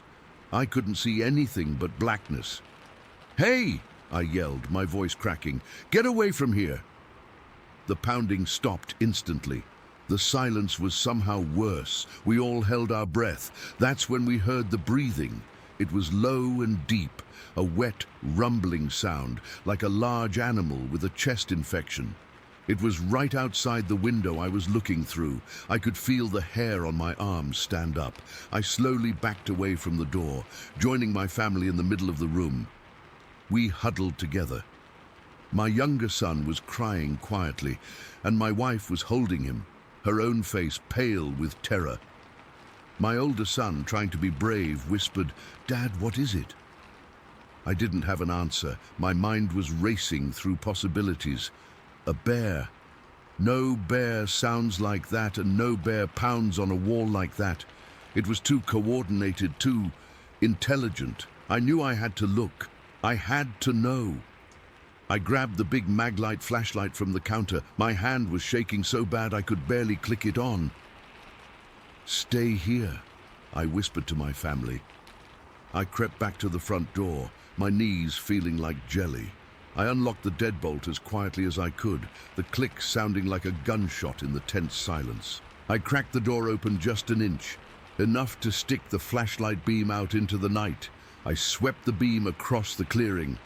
Nothing. The fire pit was just a pile of glowing embers. I moved the beam towards the trees, and that's when I saw it. Standing at the edge of the tree line, maybe 50 feet away, was a figure. It was massive. I mean, taller and broader than any man I've ever seen. It was just standing there, perfectly still, half hidden by the shadows of the pines. My flashlight beam caught it from the chest down, illuminating thick, matted, dark brown hair that looked almost black. It was built like a power lifter, with shoulders that seemed impossibly wide. My breath caught in my throat. I was so frozen in fear I couldn't even move the beam, and then it took a single, slow step forward, out of the deeper shadows, and I saw its eyes. They weren't reflecting the light like an animal's. They glowed, a deep, unsettling red. It wasn't a reflection. It was like there was a light source inside them. It stared right into the beam, right at me, and I felt a jolt of primal terror shoot through my body. This wasn't an animal curious about food. This was something else, something that knew I was looking at it. I slammed the door shut and threw the bolt, stumbling backwards. What did you see?" my wife asked, her voice frantic. I couldn't speak. I just shook my head, pointing a trembling finger at the door. The deep breathing started again, right outside, and then we heard a slow, scraping sound along the outside wall, like claws dragging across the wood siding. We retreated to the downstairs bedroom, the 4 of us crammed into the small space. It felt safer, having only one small window. We pushed the dresser in front of the door. The boys were on the bed. My wife and I on the floor, with our backs against the dresser. We just sat there in the dark, listening. The creatures, I knew there were more than one now, were circling the cabin. We could hear their heavy footsteps on the porch, a low guttural grunting passing between them. It sounded like communication. Then the pounding started again, but this time it was different. It was focused, testing the structure. Thump on the wall, thump on the roof. That's when the real horror began. Something climbed onto the roof. We heard the creak of the wooden shingles under an immense weight. Thump, drag, thump, drag. It was walking around up there. Then it stopped right above our bedroom. We all looked up at the ceiling. The silence was absolute for a few seconds. Then a low, rumbling growl started, so deep it vibrated through the entire cabin. It grew in volume, turning into a full-blown, deafening roar. It wasn't just loud, it was paralyzing. It felt like it was inside my own head, shaking my bones. My younger son clamped his hands over his ears and curled into a ball. My wife was sobbing. I just stared at the ceiling, waiting for it to come crashing down on us. As the roar faded, we heard the sound of breaking glass from the main room. Then another window shattered. They were breaking in. We were trapped. There was no way out. The bedroom window was too small to fit through. All we could do was wait. The smell hit us then. It came in through the broken windows, a foul, overwhelming stench. It was a mix of rotting meat, wet dog, and something else, something metallic and foul, like old blood. It was so thick it made my eyes water and my stomach churn. We could hear them inside the cabin now, heavy footsteps creaking across the floorboards in the main room. Things were being knocked over, furniture scraping. They were ransacking the place. We heard a low, curious grunt right outside our bedroom door. The doorknob jiggled. We all held our breath. The dresser we'd pushed against the door shook as something leaned against it from the other side. Then we heard a sniffing sound, a long, wet sniff at the crack under the door. It was smelling us. I thought that was it. I thought the door was going to splinter. But then the footsteps moved away. We heard more crashing from the kitchen, the sound of the refrigerator door being ripped open. They were looking for food. The rest of the night was a blur of pure terror. The noises would subside for 20-30 minutes, and we'd start to hope they'd left. Then something would slam against the wall, or another roar would echo through the forest, and we'd jump out of our skins. We didn't sleep. We couldn't. We just sat there on that floor, huddled together, listening to these things tear our vacation apart just a few feet away. The first hints of dawn finally came, a faint grey light seeping through the small bedroom window. The noises had stopped about an hour before. The forest was silent again. We stayed put, too scared to move, until the room was fully lit by the morning sun. I was the first to get up. My body was stiff and aching from sitting on the hard floor all night. I slowly, carefully moved the dresser away from the door. I put my ear to the wood. Nothing. I turned the knob and cracked the door open. The smell hit me first, that same foul odor, but even stronger now, mixed with the scent of pine from outside. I pushed the door open the rest of the way and looked out. The main room was destroyed. The couch was overturned and slashed, stuffing pulled out. The kitchen cabinets were all hanging open, their contents scattered across the floor. Broken plates, spilled cereal, a smashed jar of pickles. The front door was still closed and locked, but the two big windows on either side of it were completely shattered, glass covering the floor. I stepped out, my family creeping out behind me. We just stared, speechless. It looked like a bomb had gone off. Then we went outside. The yard was a mess. Our coolers were ripped apart, the lid of one torn completely off.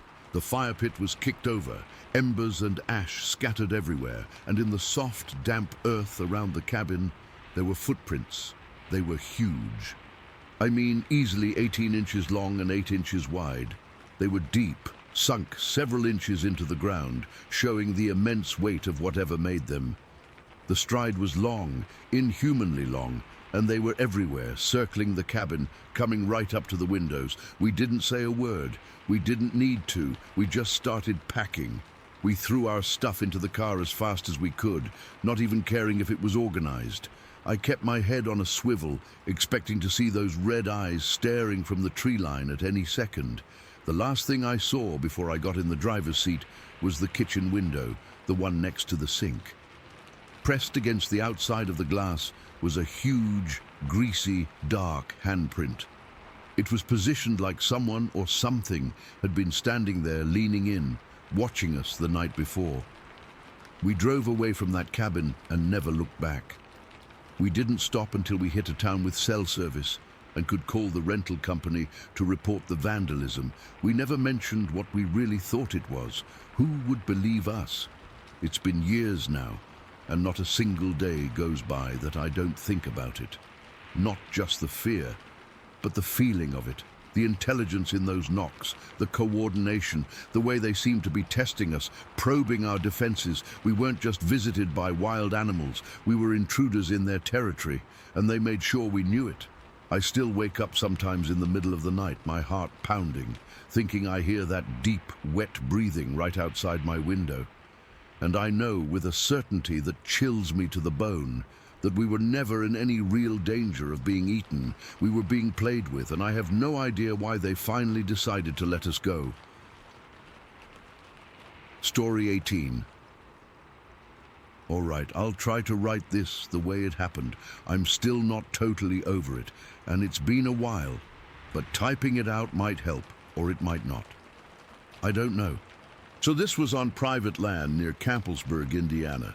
My buddy owned this chunk of woods, maybe 50 acres, and he let me camp there whenever I wanted. I'd been out there a bunch of times before, always alone. I liked the quiet, or I used to. The first trip where things got weird was a couple months back.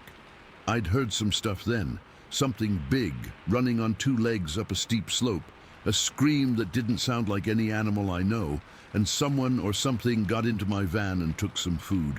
But I wrote it off. Maybe a bear, maybe kids messing around, even though it didn't quite fit.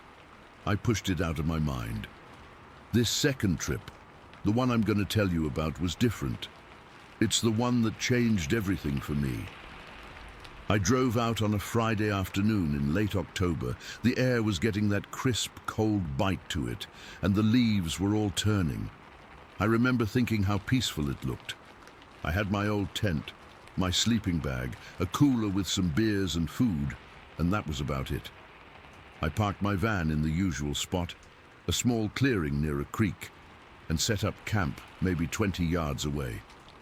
I wanted to be close to the water for the sound. The first few hours were normal. I gathered some firewood, got a good blaze going as the sun went down, ate a couple hot dogs I cooked on a stick, drank a beer. The woods were quiet, but it was that normal, evening quiet. Crickets starting up, the creek gurgling, an owl way off in the distance. I felt good, relaxed. It got fully dark around 7:30, and that's when the woods got heavier. You know how it is at night in the deep woods. The dark isn't just an absence of light, it's a thing, it has weight. I was sitting by the fire, just staring into the flames, when I heard the first noise. It wasn't loud, it was a crack, like a single dry twig snapping.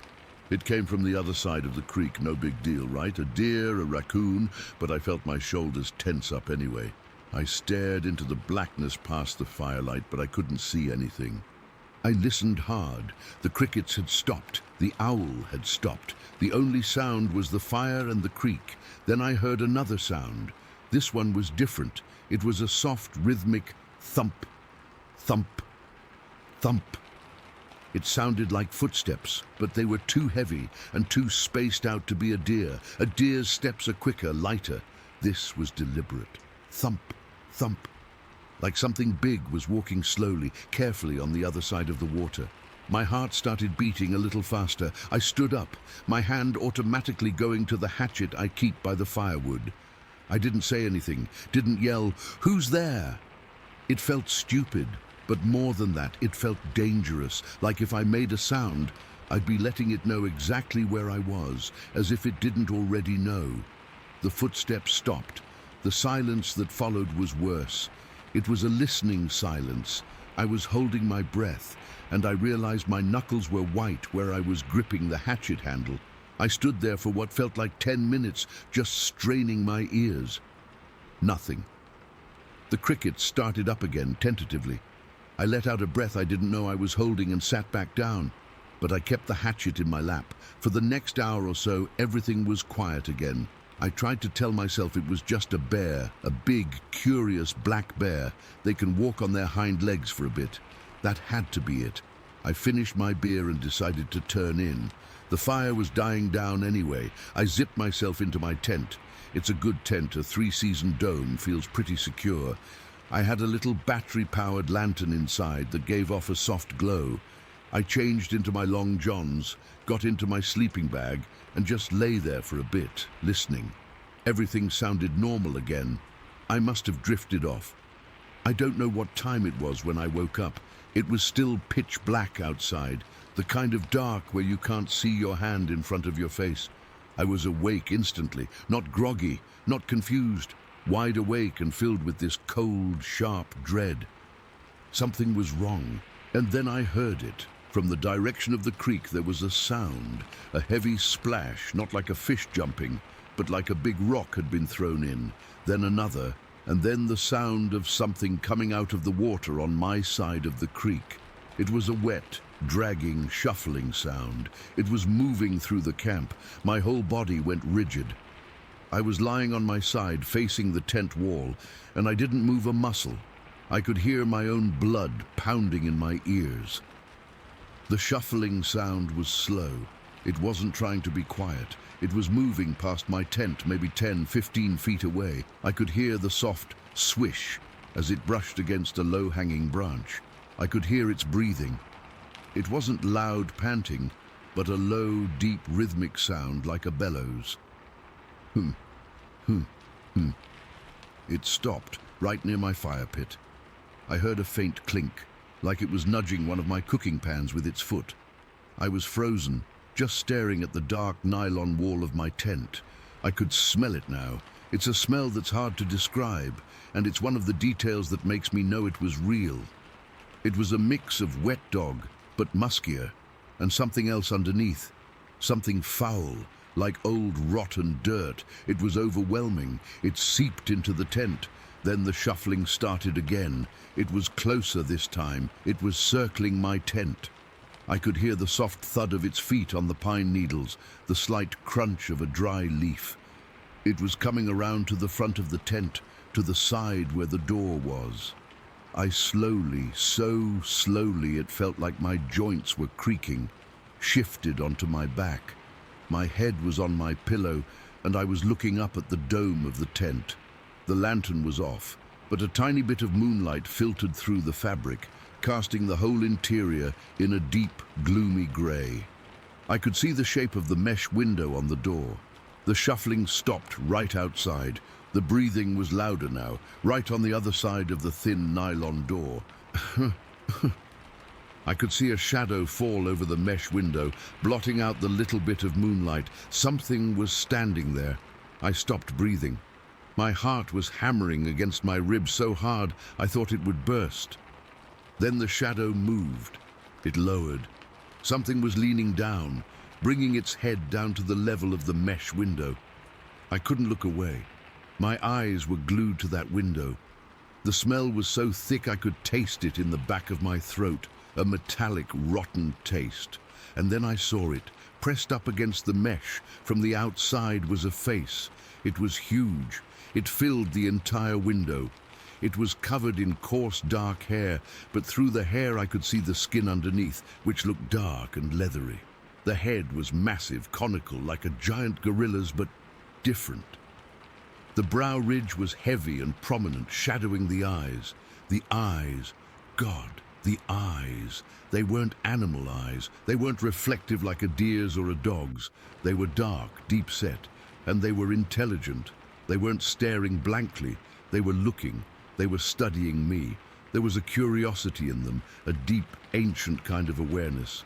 It wasn't the mindless glare of a predator looking at food. It was something else. Something that was just as interested and just as scared as I was, maybe. Its mouth was slightly open. I could see its teeth, not fangs, but big, flat, human-like teeth. And its breath fogged slightly on the mesh. We stayed like that, frozen, it looking in at me looking out at it, trapped in my flimsy nylon shelter. I could see every detail of the hair around its face, matted and wet in places. I could see the way its broad nose twitched slightly as it sniffed the air. I could see the sheer size of its head, how it blotted out everything else. Time stopped. There was no sound except for that low, deep breathing and the frantic thumping of my own heart. I don't know how long it lasted. A few seconds, a minute. It felt like an hour. My mind was screaming, a silent internal shriek of pure, undiluted terror. This wasn't a bear, this wasn't a person in a suit, this was something that wasn't supposed to exist. And it was right there, a foot away from me, separated by less than a millimeter of fabric and a layer of mesh. Then it moved. It pulled its head back slowly. The shadow lifted from the window and the dim moonlight returned. I heard it take a step back, then another. The shuffling sound started again, moving away from the tent back toward the creek. I lay there, paralyzed. I listened as the shuffling faded, heard the heavy splashes as it crossed the creek, and then nothing. The woods were silent again. The smell lingered for a long time. I didn't sleep. I didn't move. I just lay there in my sleeping bag, shivering uncontrollably, until the first hints of grey dawn started to lighten the sky. As soon as it was light enough to see, I scrambled out of my tent. I didn't even pack anything. I just threw my sleeping bag and pad into the van, ripped the tent down with the stakes still mostly in the ground, and shoved the whole tangled mess into the back. My hands were shaking so bad I could barely get the key in the ignition. I drove out of there like I was escaping a war zone. I didn't look back. When I got to the main road, I pulled over and just sat there, gripping the steering wheel, trying to get my breathing under control. That's when I saw them. Outside, in the soft mud, near where my van had been parked, were footprints. They weren't bear tracks. They were huge, long, barefoot, human-like prints, but way too big. At least 18 inches long, and the stride between them was immense. I hadn't imagined it. I hadn't dreamed it.